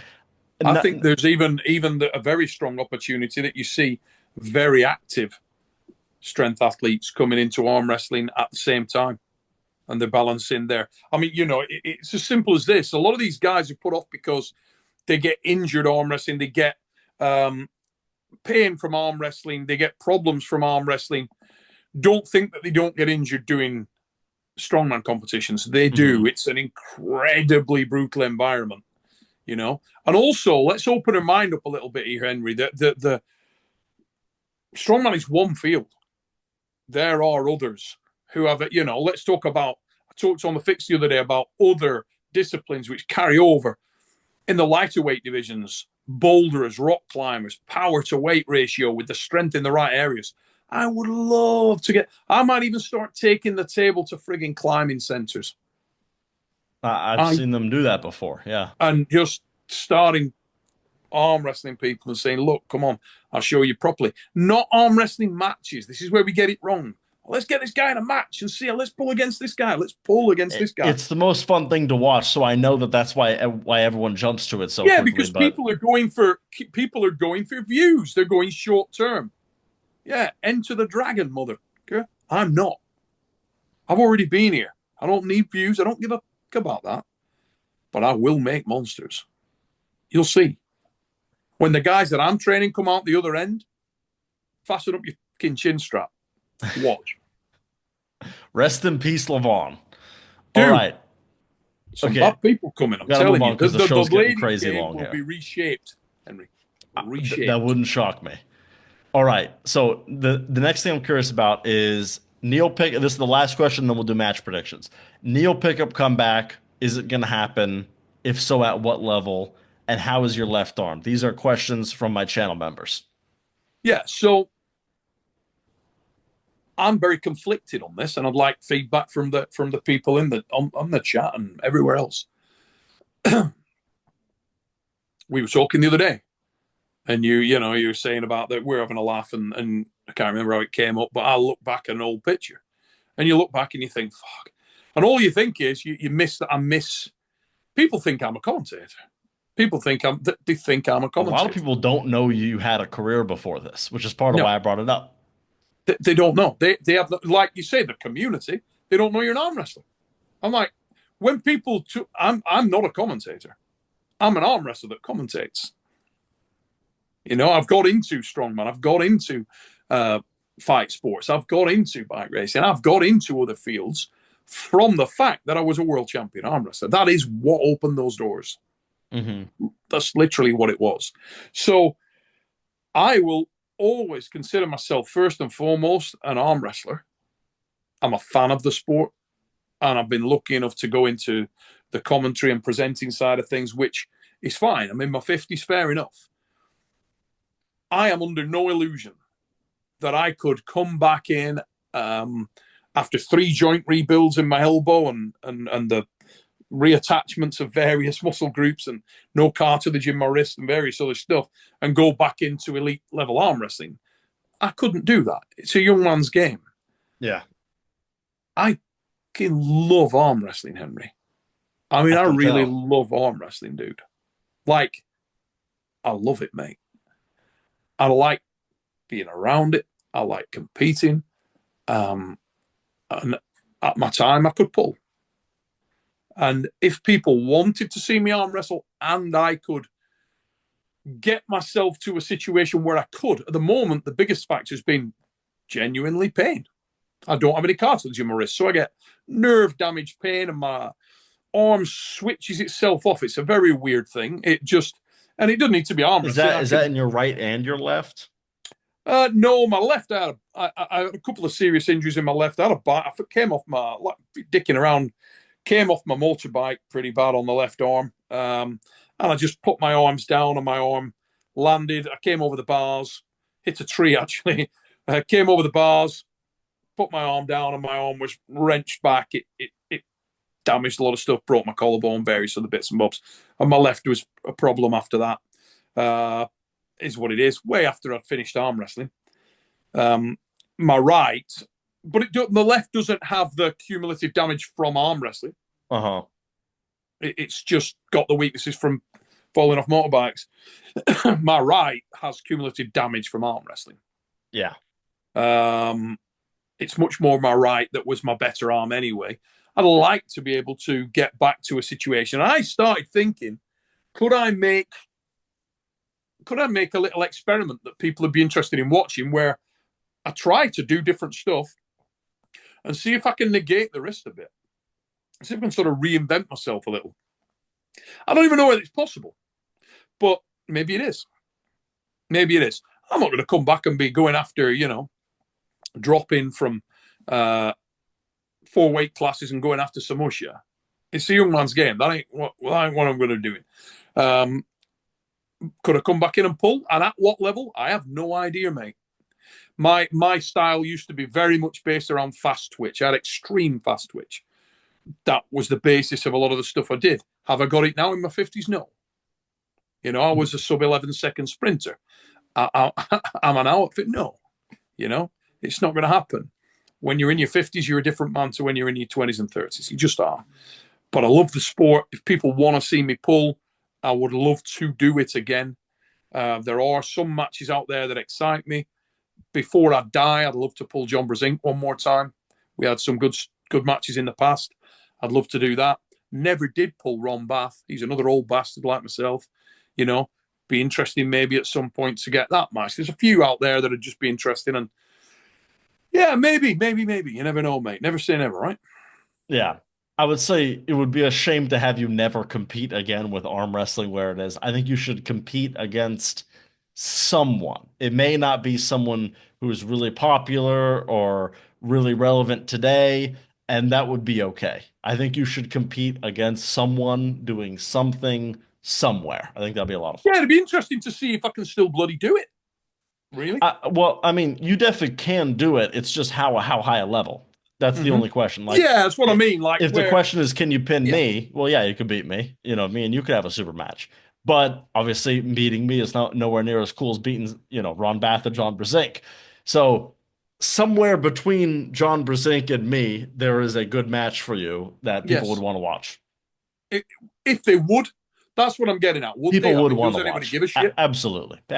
People, I mean, listen, we were talking about this off camera before. It's about the story, not about the good match or how skilled these guys are. Auden Larrett, if he didn't have Larrett as his last name, truth of it is, many of us probably wouldn't know who he was and he wouldn't have any super matches. But we're all invested in the story because we want to know how Devin Larrett's son does in arm wrestling, and he's getting so good. Maybe can you do this? Can you do that? Strength, I'll maybe start something very soon then where I try. And I'll take people on that journey and see if people would love to watch you try and succeed. People would love to watch you try and fail. Yeah. They would love to just see you give a crack at it. It'd be interesting. Fair enough, mate. Fair enough. So if Neil comes back, it is because of me. Just letting Does everyone know. anybody give a shit? That's the thing, you know. People would. People would. Absolutely. People would care to see you compete for sure. I mean, we all were excited to see Engen and David Samusha before that got canned. We were all looking forward to see if I love that. I love that Engin is that committed. That's the match he got. You can't knock that, can you? I love that he would go after I something mean, like that. it wasn't long ago he had a super match with Mindaugas, so it's not that crazy. Mm-hmm. No. But yeah, to jump back in and go Coach Ray and then fucking give me David Samusha. That was just like Yeah. Dennis going from John to Devin. Don't get me wrong. In my head, it's a match you'd look. When we're going on the Prime thing, I would friggin' who wouldn't love that match? What a test! What a wonderful test! It would be very curious. It would be Yeah, very a guy who's interesting. so complete like David Samusha is. What a magnificent test of yourself that is. I think a Prime Engen beats David Samusha. He's got a very good style for it. Uh-huh. He's got a very, very good style for it. It's interesting. It's whether he could get dominance of the pronator. And David's amazing. It's a very interesting match. He's got a good style for it. He would need to finish quickly. Yeah. He would need to finish quickly. Oh, I mean, you don't want to get into some dog fight with David Samusha. Everyone understands that. Okay. We will be moving on here to match predictions. We're going to try to do them somewhat quick because the show's been an hour, 40 minutes already. So maybe, a couple minutes each match. No worries, man. And I won't bring up Travis Bajan or Mindaugas. Okay. Sergey Kalinashenko against Frank Lamparelli. For me, the favorite here is Kalinashenko. David, listen, we talked a moment about the David Samusha being dangerous, right? And why is David Samusha dangerous? Because he's very complete. He can do a lot of things. And being complete in a match is a weapon. And I feel like Kalinashenko is the more complete arm wrestler here. Mm-hmm. I think Frank Lamparelli is a fantastic top roller with incredible leverage, and he does what he does very, very well. But I think if it turns into a barn burner, I think that Kalinashenko has got more weapons, and that's why I make him a favorite. I think it could be a very, very entertaining match. And I wouldn't doubt that Frank can pull off a couple of wins there. We'll see how many. Kalinashenko, though, I believe is on the rise. I believe he's a little more complete. And I think he wins. All right. I agree. I've heard some very good things about Sergey from the back rooms of arm wrestling. I think Sergey's going to kill him. But I've also heard good things about Frank. So this could be interesting. All right. Alex Krejci against David Dadakan. Now, this is a very, very interesting match for a number of reasons. I could go into this in a lot of detail. I wouldn't be surprised to see either man win, if I'm perfectly honest, because there's a lot of intangibles here. If either of them won easy, it wouldn't surprise me even. I think that there's the biggest intangible is the weight thing, because as I understand it, if the rumors are true, Dadakan is coming in at 125 kilos. We've never seen him close to that big. He's a little small. He's like 117, I think he said on video recently. Really? Okay, so the rumors weren't. Maybe he shows up 120, let's call it. But he's bigger than he's ever been. Absolutely. I think in terms of the size, and therefore I give him the advantage, I give the advantage to Alex, because Alex is very, very solid on that arm. He's very, very quick on that arm, and I feel like Dadakan is going to be reaching throughout the match. So I think he's tested in some key environments for longer. And we've seen in the past that there is a frailty there. He was winning very, very clearly against the depleted Morozov. But the constant tax that's put on the way that he has to chase the match. Dadakan is a very, very, very powerful, athletic guy. And he's got enormous belief in that. And I think because he's so confident in his strength, he will aggressively chase the match. I think that's great to watch. It makes him entertaining. I loved this win over Toddzilla. It was savage, and you got to respect that. But going in against the Giants, he's got a big disadvantage when he's chasing the match and throwing his joint in. So I give a slight edge to Alex. I think he possibly comes out on top. Wouldn't be surprised to see Dadakan get something in there. So this was before my time. You just said a depleted Morozov. Was Morozov in some way sick for that match? So I'm told, yeah. Again, I heard from a lot of people that was the case, that he had a few issues going in there injury-wise. We'll see. That's what I'm told from a lot of sources. A lot of people said the same thing before and after the match. So safe to say he did not face of in-shape Morozov. That's interesting. The rumor is that. The truth, we don't know. We don't know. All right. Vasily Daudashvili against Stoyan Golomanov. Very, very difficult match for me in a lot of ways because I know both men can win this match. I've seen both men at their best and they're both very, very capable. I believe that the more versatile arm wrestler is Stoyan Golomanov. I believe that Stoyan is a much better arm wrestler than Daudashvili. I think he's got better capabilities off the B side. And I think Daudashvili, because we're in Georgia, will chase the match and try to finish early. And I think that puts him at a great deal of risk with someone who's as intelligent as Stoyan. I fucking love Stoyan Golomanov. Stoyan Golomanov is one of my favorite arm wrestlers. He's a technical genius. He's mega. He's got a wonderful, smooth, diligent, top-rolling style. And I hope he wins the match. Yeah, I'm picking Vasily just for fun. I want the Georgians winning. I want to see some Georgian victory. So let's be honest, mate. It's not a bad call, is it? I mean, we're in Georgia. Daudashvili should come in there beyond motivated. He's very, very powerful and he's very, very quick. And he may, we're talking about Golomanov here. He's not super active and he's an older puller. It's not a bad call. I'm personally quite emotionally invested in Golomanov, and I'd like to see him win. And sometimes you've got to throw your heart in there as well. And I really, really wish Stoyan all the best. I really like his style. I think he's great. All right. Botcho against Brad. What a match. Botcho is a baby, and he's going to be getting better and better and better. And I genuinely feel like we will see a different thing from Botcho. I think he's going to be vastly improved. What I love about this match is that Brad Grundy is a highly intelligent, highly technically articulate puller. And he's been after this match for a long period of time. He wants this match badly. And whenever that happens, you always wonder, has Brad seen something in Botcho's style that he particularly likes? And it wouldn't surprise me one bit if he had. And when Brad's on his game, he's very serious.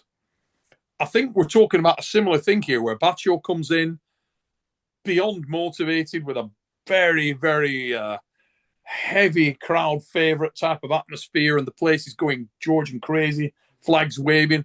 And I think that we'll see a much better version of Botcho than we've ever seen. I think he's much more explosive and powerful. I think Brad Grundy is probably the better technical arm wrestler and maybe calmer on the day because he's in enemy territory. Maybe a little bit of courage under fire. I feel like Brad Grundy is that guy. And I love Brad Grundy. I'd like to see Brad win this. I think it would be very I love when the guy counted out on enemy territory. You have no chance. He pulls it off, right? Well, I think he's got, for me, he's very much got a chance. I think Brad Grundy's got a very, very good chance. Brad Grundy's very, very good in my book. You very think good. that the truth of it is every poll I've seen is like 80-20 or worse. The reality is people don't think Brad has much of a chance. And I think I think he's got a lot better chance than that. Now, I think he's got a better than 80-20, but the truth of it is that crowd will be going into this match thinking Botcho will definitely win. That's the truth of it. So I would love to see Brad just surprise everybody. I've got it much nearer than any 80-20. I think it's more your 55-45, maybe 60-40, at most. I think Brad Grundy's got a shot. Brad Grundy's a bloody good arm wrestler, very talented. All right. Oleg Jacques against Daniel Prokopchuk. You got to go with Jacques as a favorite because of that incredible leverage in the massive hand and his ability to blast through people quite quickly. But as we were talking about earlier today, if Daniel Prokopchuk gets a solid stop, not a stop where he's quarter of an inch above the pad and he's stretched out in a terrible red line. I'm talking about a solid stop. That pendulum swings way back in his favor. And if he gets one pin in that scenario, it's probably over. Yes. If he can get like one of these where he just gets his shoulder in there and Oleg Jacques doesn't decide to quit and is really just trying to yank through it and fails for a minute to try to and he just can't get through it, Daniel Prokopchuk will win the match. I just Yes, I think agree. there's a very real chance that Oleg Jacques is just way stronger than Daniel. I That's think possible. it's putting the brakes on the momentum of Jacques and the leverage advantage that Jacques brings into a lower weight category match. I think in any lower weight category match, Jacques' ability is exaggerated and amplified. I think he's got unbelievable leverage and he's extraordinarily gifted and strong at that weight. So the higher up the weight class as he goes, the more difficult it becomes for Oleg. At this kind of weight class, he's a force, mate. Yeah. All right, Malin Bergstrom, Bia Rysek. Love the match. Love these girls. Both two of my favourite people in the sport of arm wrestling. Never mind arm wrestling, but two of my favourite people, period. These are very close personal friends of mine, and I genuinely love both these girls. I feel like we're looking at very different athletes here. I think that if you break them down, Marlin, the big weapon for Marlin in this match is the hit. She's extremely explosive. She's very, very powerful arm wrestler. I believe with Fia, she's better in strap. She holds the pronation well, and she can arm wrestle better off the B side. If she can get a solid stop, she has a real shot in this match. I think for Marlin, it's about that hit, and it's about timing, and it's about getting that correct. I've got Marlin as a favorite, 55-45. All right, Bet Killy against Oleg Petrenko. This is, like, in my opinion, one of my favorites on the card. Probably is my favorite on the card. This is a phenomenal matchup, and it's a very, very good match for telling realities, telling people's stories. I think both these guys are underrated.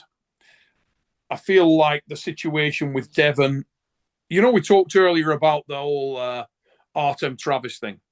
If you made an arm wrestler for Devon to run over, it'd be That was like, because Oleg Petrenko is a guy where if his hand goes like this, he instantly is in a way worse trouble than if his hand was like you this. couldn't make an arm wrestler more suited to Devon's style than Petrenko. Yeah. So it made him look ordinary when in fact he is anything but that. This guy is very special. The match is at 95 kilos, if I understand it correctly, as well, which I think disadvantages him a little bit because I think he's very powerful at that 105. I think Bet Killy is a more complete arm wrestler, and I love Bet Killy's whole demeanor. Bet Killy is my closest living relative in the head. He just is. Why I love the guy is that he resonates with me big time. I get Bet Killy. I get his psyche. I get his demeanor. I get it. I see it. I see you. I get it. And he might be my favorite active arm wrestler. I absolutely love that. He's right up there with Mindaugas and the guys I love.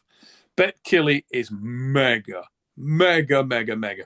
Love the kid. Want him to win. Want him to show everybody what a horrible, horrible bastard he is. And I hope he goes and shows the technical ability that he has, the endurance, the warrior spirit that he has. And if he can utilize that to overcome someone who I consider as devastating as Petrenko and anywhere around that weight, what an underlining of what a bad dude Bet Killy Oniani has. Bet Killy is a frigging beast, and hopefully people get to recognize it coming off the back of this. Everybody get your Bet Killy shirts. Bad dude. I didn't know I was speaking with such a Bet Killy fan. Mate, I fucking love him. I think he's ace. I love everything about him. Technical, style, head, everything. The guy is a savage. Total savage. And I don't think he's got a weakness. I think he's frigging good everywhere. Can he do it? Yes, he can do it. And he can do it really well. And he can do it while keeping his head in the game. He doesn't panic. He remains calm. In terrible positions, he's calm and he's thinking of options. He's a good arm wrestler. And I love good arm wrestlers. My favorite arm wrestlers are technically sound arm wrestlers. They don't come much more technically sound than Bet Kilianiani. Love the kid. Let's go. All right. Artem Morozov against Vitaly Letin. Big test for Artem Morozov. For me, big favorite here is Vitaly Letin. No sugarcoating Letin it. That's the truth of it. As much as we want to believe that this is going to be like a very close match, I think the community consensus, it has to be Vitaly's the heavy favorite. But Vitaly comes in for me as a 60-40 favorite. I do not agree with the whole Artem Morozov has no chance thing. I just don't agree with that. Why? Because Artem Morozov's a young man. He's a very, very intelligent lad. Very intelligent lad. He's also a very driven arm wrestler. And he's very diligent in his training. And they pulled a little while back, and he knows this guy well. He has studied him extensively. And he's very, very complete technically. So that gives him the opportunity to train specifically for this arm wrestler. And he's more versatile, significantly more versatile than Vitaly Letin. Vitaly's got God-given gifts that make him the man. And I believe that he probably is the man right now. And I think he wins this match. I think I've got him as a 60-40 favourite. And his weaponry is such that he could make it a very unentertaining affair and just run him over. If he goes knuckles high and times things correctly, hangs on to all the key elements, I think he's a very tough man to beat. Yeah. I would say this would be probably, in my opinion, I think the biggest shock of the night. If Morozov can beat Vitaly, it steals the show. It would be a very entertaining match, I believe, if he does, because I think that Vitaly Letin has the chance to win easy. Artem Morozov, I don't believe, has that chance. I think if he wins, if he wins, it's a dogfight. Yeah. Yes. It's ugly if he wins. And if he loses, it will not be. There is no way he can lose in a grinding death war. If he loses it's just his arm gets opened up. I think he can lose a grinding death war, but it's less likely. I think it's if it gets into one of those real death wars, it's because Morozov's found the spot, and from there he's in good shape. He's right in the match. But I've got it 60-40 Letin. All right. One of the more conservative responses to the match I've heard so far. All right. Gennady and Devin.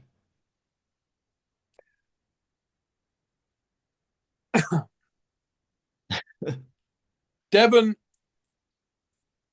I believe, could have won the match the first time these guys met. Absolutely, yeah.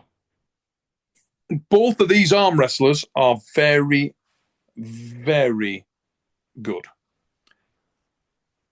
That might sound obvious, but it really isn't. We talked about levels. What I mean by good is, I think you can, all the mind games, all the nonsense, all the getting in your head, all of that, I think you can pretty much forget that. It's entertaining for us, for fans, for other people. Neither of these boys is flappable. They're just not flappable. Mm-hmm. Neither one of these lads comes into this match with any kind of technical concern. Neither one of these guys is going to be depleted by that. This is going to come down to arm wrestling. It's going to come down to well-roundedness and ability to arm wrestle efficiently. And I believe that this time around, Devin has a much better game plan and he has a much better understanding of where he needs to be able to piece apart Quickvinia. Gennady Quickvinia started his arm wrestling career in the 90 kilo class. He is not a giant. His frame is big. It is not a giant. Devin Larratt is a fucking giant. His frame is very, very significant. And that gives him a great deal of advantage in a lot of areas if he doesn't leave himself wide open for the press assault. And that's why I'm giving Devon the advantage here, because he's more suited to utilize his true versatility better. Only if he makes a lot of mistakes will Devon lose this match, and I don't feel like he's going to. I feel like Devon could win, and could win convincingly. That doesn't make Gennady Quickvinya a bad arm wrestler. Gennady Quickvinya is a frigging savage. He's mega. Brilliant puller, very complete, can arm wrestle anywhere on the table. I just feel like he's out-framed, and I feel like that gives Devon an advantage. And I think it's a significant advantage. I've got Dev 60-40. All right, yeah, I agree. This is definitely going to be a uphill for Gennady. I don't think I've seen a single person say Gennady is the favorite, because I feel like there's no reason to believe he should be. But at the same time, I am yet to see a single person like fully count him out. Everyone's always like, he's got that heart. And Well, like Gennady's a guy where you can never genuinely believe he has no chance. the other real intangibles, and the other ones that I'm genuinely considering, and it does close. If this is a 60-40 on ability and the read that I just give there, you've got other intangibles, and these are the ones that I'm going to go for. So this match happens in Tbilisi, Georgia. If I'm going to arm wrestle the hardest match of my life, you know where I want it? I want it in Manchester, England. Yes. I want it right around. I want to be able to trip up over my front door and land at the fucking table. I want it really close. And this is what you've got if you're Gennady Quickvinya. I want the room full of savage, rabid, foaming at the mouth Georgians, because there is people and they're going to raise him. And this is a guy who is emotional. Gennady Quickvinya arm wrestles on emotion. He arm wrestles on spirit, on endeavor, on tenacity. He's at his best when he's in that environment. Where is he going to be better? I genuinely feel like Devon is about to face the most difficult Gennady Quickvinya we have ever seen. And that, do not underestimate what that can do to a man. Both ways. Both ways. It can make a difference. It can make a difference if you feel like, let's say you're Devon, and we do a little bit of scenarios here, and Devon gets that technical advantage, gets in a better position, feels perfectly fine mentally, everything is working well for him, and he's still unable to get that clear advantage that he should have in that position. Does he fatigue at a higher rate than he's used to? Does he fatigue exponentially? I don't know. Because he's flown overseas and the food ain't just what he's used to. And he maybe didn't have the best travel, and maybe he's delayed on the way over, and maybe a myriad of things happen that we can't possibly allow for. What you've got to love about combat sports and strength sports is, and sports generally, that we can make all the predictions as experts that we want to make. But then there's real life. And in real life, things come out of the left field on a Tuesday or a Thursday and smack you on your ass. And don't count that kind of stuff out. It can happen. Maybe the food in Georgia doesn't agree with Devon. Pretty sure it'll agree with Gennady Quickvinya. He probably cooked the motherfucker. You have a way of just like, if anyone believed Gennady was hopeless, because there's a lot of people who are quite confident, you have a way of just like bringing out an emotion that can make you believe in anything. You could convince me that, I can beat Levon. If you talked me up like that, and you're saying if it's here and under this circumstance and combat sports, you can get me to believe. You know what I'm saying? You have an incredible skill to do that, because even I started being like, shit, maybe Gennady will win. Well, think about it, Henry. Seriously, look at it's all there. All the breadcrumbs that we need to follow are right there, right? For what I said there about Devon is about to face, and Devon will know he's going to face that guy, all right? Devon, for all the bravado, for all the stuff, for all the mind games that are going on, don't think that Devon isn't sat at home right now knowing that the man he's about to face, in the circumstances he's about to face him, are incredibly difficult. He knows what he's going into. He knows he's going to this man's backyard. And hats off to the guy, and a salute for doing that, because he's going to pull a very, very strong man. And what do we know? Going back to the breadcrumbs, what do we know about Gennady Quickvinya? We've seen his career. From the time he was a baby to right now, one thing's been consistent. If he smells blood in the water, he is in the match to death. He's in as hard as you need to go. He doesn't give up. There's no backward steps in that man. Okay? We know he'll go harder than the next man. We know he'll go till his last breath. Now, you then combine that with the fact that he's in his backyard. Everything in his preparation is going to be perfectly suited to what he's used to. He'll be very familiar, very comfortable. Everything is right where he wants it to be. Plus, you got a guy who's that big, that powerful, looks a lot like Zeus, and got 1,000 of his mates in the house. Oh, he's coming strong. Don't worry about that. He's coming strong. This is a guy that feeds off emotion. When that place goes nuts and the Georgian flags are waving, this is going to be a very, very, very strong individual and a very hard man to beat. And I think this could be a brilliant match. I think it could be a phenomenal match. And the Georgian people are arm wrestling maniacs. They love it. The Georgian people love strength sports, love warriors, love that whole scenario. It's a mecca of arm wrestling. If you've never been to Georgia, Georgia's a wonderful country. It's a very masculine, visceral den of arm wrestling excellence. And I'm getting excited. I love being in Georgia. I'm thrilled to go. I can't wait. I feel stronger when I'm in Georgia, Henry. Mm-hmm. I'll probably wake up. I'm 51 years old. I'll be as virile as on Saturday morning, son. Now, how about this? Over there, wait, but how about this? It's Travis Bajan and it's Mindaugas Terasitis. Travis Bajan is standing in Georgia for a month. No. Travis is standing in Georgia, and then right across the border, Mindaugas is standing in Armenia. Who's winning? It's a closer match, Henry. It's much closer. Closer match. Okay. You better not edit all that out. Don't edit that out. No. Some of it's being edited out. A lot of it will be left in. I promise 85% of it's being left in. Listen, go raw. If you don't go raw, I'll go on my podcast and say, a lot of it's being left in, I promise you. Okay, we have to move on. Todd Hutchings against Irakli Zirakashvili. Irakli's getting better and better and better, isn't he? And everybody's going to have Irakli. And it's in Georgia. It's in Georgia. And everybody's got to have Irakli as the favorite. And he probably should be. Because he's lightning fast. And he's young. And he looks good in tight jeans. And he's immense. And nobody else can look as good as him in tight jeans. Probably. I certainly can't. I look like... I mean, let's not go there. You know? I'll call my missus in again. The ass tits. Yeah. She's like, skinny jeans, son. Forget about that.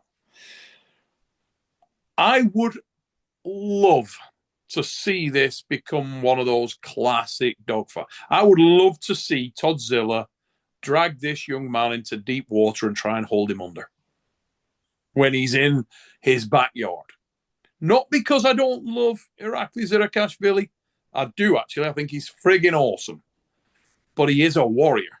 And he's used to training with super strong training partners, the strongest training partners. He gets the opportunity to showcase himself in front of his home crowd against best in class strength, best in class durability. This could be a friggin' but I love that match too. It's awesome. What a card this is. What a card. This is a really, really, really good match. All right. Hermes, Michael Todd. In my opinion, this is the people's main event.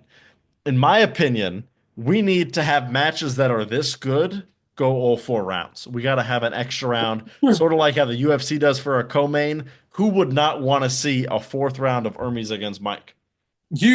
Whenever you look at a match on paper, there's a degree of drama in there, right? Everybody wants that drama. I feel like this is how's the best way to say this? Mike is one of my very good friends for many years, and I feel like Mike is a living storybook. And through that man's life, there have been very clearly defined chapters. I believe this is one of the most interesting chapters of Michael Todd's entire career. And I'm not sure he's ever been this driven. He is pushing so hard for that top spot. And in Hermes Gasparini, he's facing a genuine Italian warrior, a guy who wants it. The Gladiator comes in with a great deal of confidence that stylistically, he is very well suited to Michael. He is very well suited to the guy that he knows. Michael, again, like Gennady, not a giant. So that opens up a lot of lanes, which when Hermes is pulling Laletin, Devon, giants of this ilk, some of those lanes are closed down and tested a little more. Not with Mike. With Mike, he should have that access, right? He should be able to do that. But Michael talks about version this, version that. Well, this is a slightly different version. If you look at Michael, his structure is different. His hand is thicker. His wrist is thicker. His wrist is an inch bigger than it was before. I mean, you know, don't tell me that doesn't matter. If things get an inch bigger, I call my missus in now, and I say, look at that. And she's like, it's an inch bigger. I'm like, I'm saying, it matters, Henry. If your fucking hair grows another inch, when you get the Timotei shampoo on there and you notice that, there you go. You know. And his wrist is an inch bigger. Will it make a difference? Will he be able to get the brakes on? Will he hit first? There's a lot of that. I can't wait for the first hit of the first round when the straps are on, because there's no way there's no way this doesn't go to straps, right? There's just no way. I mean, this is boom straps. Listen, there was someone on the arm wrestling Reddit, and I know obviously everyone's an idiot on Reddit, and I should never take any one of them seriously. But he genuinely said that he thinks that Hermes is going to flash pin Mike out of the straps every single round. And I was like, and people agreed with him, which is the part that kind of surprised me. I was like, do you understand how hard it is to flash pin Michael Todd out of straps?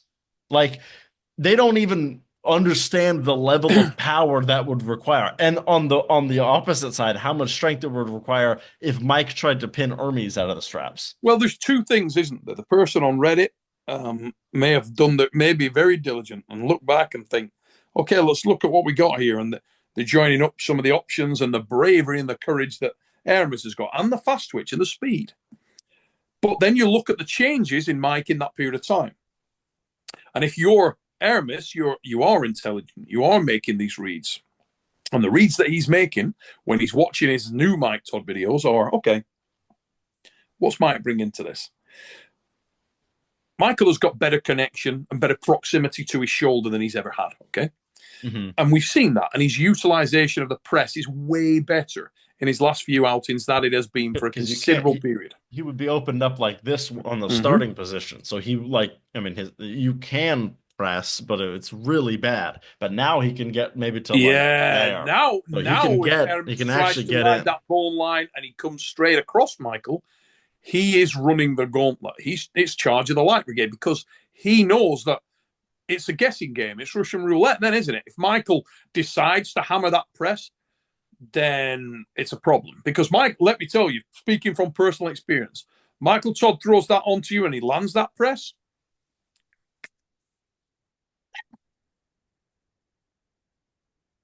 Big deal. Who you are. He lands the press. Go home. I don't think he could press Levon, but yeah, he could press many people, I'm sure. Hey, Michael lands the press. Go home.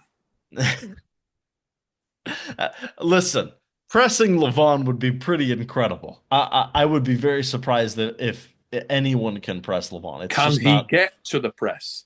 That's the question with Levon. If Mike set his press, I think Levon could just rip out of it. It's not the way to beat Levon. You have to beat his hand and wrist, I think. I disagree entirely. Really? Yes. Even Jerry Caderet, that match was a disaster, but it was Jerry also Caderet like he never got in it to landing. Listen, visual, and actuality in arm wrestling are very different things. I'll get control of a match and then I'll let people go everywhere, but I've got to lay it out. If Michael sinks the press and you are not connected, you are fucked. You know Unless what? you're a silverback gorilla, and then you may be. And it might be close. Yeah. Don't go there. That ain't gonna. Whether he get there with Levant, now that's a different thing. It's not like Levant's going to just sit there and allow it, and he's pretty Yeah, bloody he strong would see himself. it coming. So Yes, Levant Saganashvili is a highly intelligent lad. Is he going to sit there and let Mike engage that? Absolutely no chance. But believe me, that weapon in Mike's arsenal is very, very sharp. If he lands that, you got a fucking problem. all Big right. problem right there. And what's your final prediction for the match? I've got Mike as a favorite because I think that Michael is a total and utter weirdo. I think Michael is a psychopath. He's an obsessive compulsive nut. He always has been. And if he truly believes that he's going to beat you, it is extremely difficult to convince that man otherwise. I believe that there is going to be a very stern mental test for Mike here. And Michael will decide how this goes. And I genuinely believe that. I think Michael himself decides how this match goes. Don't look for any frailty in Hermes. I think Hermes will come in confident. He'll actually come in. I believe Hermes's confidence will grow the more people say he's the underdog. I believe Hermes is one of those guys that get pissed off by that. You know, if you told me, oh, he's going to beat you, this guy's going to beat you, I'd be stronger. I think if you go in to bet Killy and everybody says to bet Killy, you're going to lose, bet Killy comes in there and he's way harder to beat. Michael, all I do to convince Michael that he's going to lose is Michael. Some days Michael show up at a place and Michael doesn't believe he's going to win. And Michael's nowhere near the guy that Michael can be. But Michael comes in there and Michael has in his head, oh, you're in deep shit. Michael is a friggin' global rainforest killer. Ah, motherfucker. If he comes in there thinking he's going to win, horrible bastard. Horrible bastard. With a beard. Yeah. Bearded, horrible bastard. And probably get it done. And kind of want Mike to win. I love both these lads. I'm a massive... Hermes really is my friend. I love him. And Hermes' day will come. It will come. There's no doubt. Michael, I think he knows he's on the clock because he is getting older, as we all are. He's such a success story. You look at Mike. I was watching his thing the other day and his gym. What a magnificent facility. Good for you, Michael and Rebecca. I mean, that thing is ridiculous. It's beautiful. It's mega. And good on him. And it's come to him via endeavor because he gets in his head, this is my project, it's what I'm going to do. What an incredibly focused, driven lad that is. And good for you, Michael. And I really hope, I want to see the next chapter. And I hope Michael gets the win. I really hope he gets. It's hard to not want to see him finish the story, even regardless whatever of how it way ends. The story goes, we will. It's hard to not want to see genuinely the full comeback 1 year from the first match to Levant. It's hard to not want to see that. There's a courage and there's a romance in a journey where there is definitely a journey taking place right now. Believe me, Michael Todd has rolled out the leather chart in front of him in that big gym. He's looking down. He's looking where he's traveling. He's found a place, a spot in Tbilisi, and in big letters it says, "Beasties be here." And that dude is packing his bag. Let's fucking go. All right. So your final prediction is Mike? Mike's a 60-40 favorite. At best, could be 45-55. Look for a barnstormer. I don't think the Gladiator goes down easy. I think it's going to be a friggin' war. I think All it's going to right. be awesome. It's one of Hairs on those the back of your matches you neck know it's standing going to up. Yeah. stop. You know it's going to stop. It has to be somewhat competitive. Mike and Gennady is the same way, where we all knew before Mike and Gennady, before they stepped to the table, we knew that was going to be close. I There think was there's a no way it number of couldn't be. superb matches on this card, mate. And for me, like you say, for me, Gennady and Devon is the main event, but this is certainly right there in terms of arm wrestling significance. Who Way gets the more next important. shot? Who it's right there. It is right there, and that romance that, and I'm invested in this emotionally from Mike, my friend, and I'm invested in this through Hermes because he's my friend. So both for me, I'm watching there, and I couldn't be more involved in the story of both these men. I love it. I love watching it. It's extremely exciting for me to watch this. I feel blessed to be in the room when it's going down. I can't wait. This might be May one of the most excited I've ever been for a match. I think oh this, mate, I mean, this is going to be so good. genuinely, I've never said this and meant it more. May the best man win.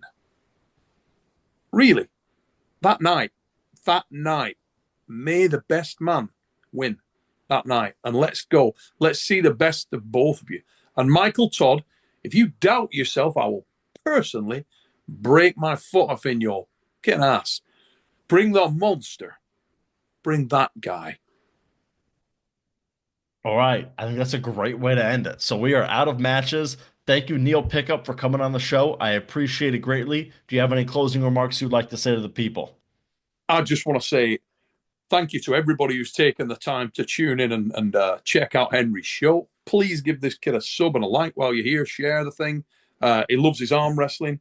I will be buying him some custard creams when we're over in Tbilisi. I will be buying him a And latte there art. will be a camera on that. I can promise to the audience it will all Custard be recorded. creams and latte, and telling him the story of Terasatis, the biggest in arm wrestling. And I've even got a media pass, so I'll be in the back room with you. We'll be in the cool people area. I There you don't go. totally know what I get with the media pass, but it is happening. Anyway, thank you very much for coming on, and I appreciate it greatly. Thanks for having me, mate. Thank you.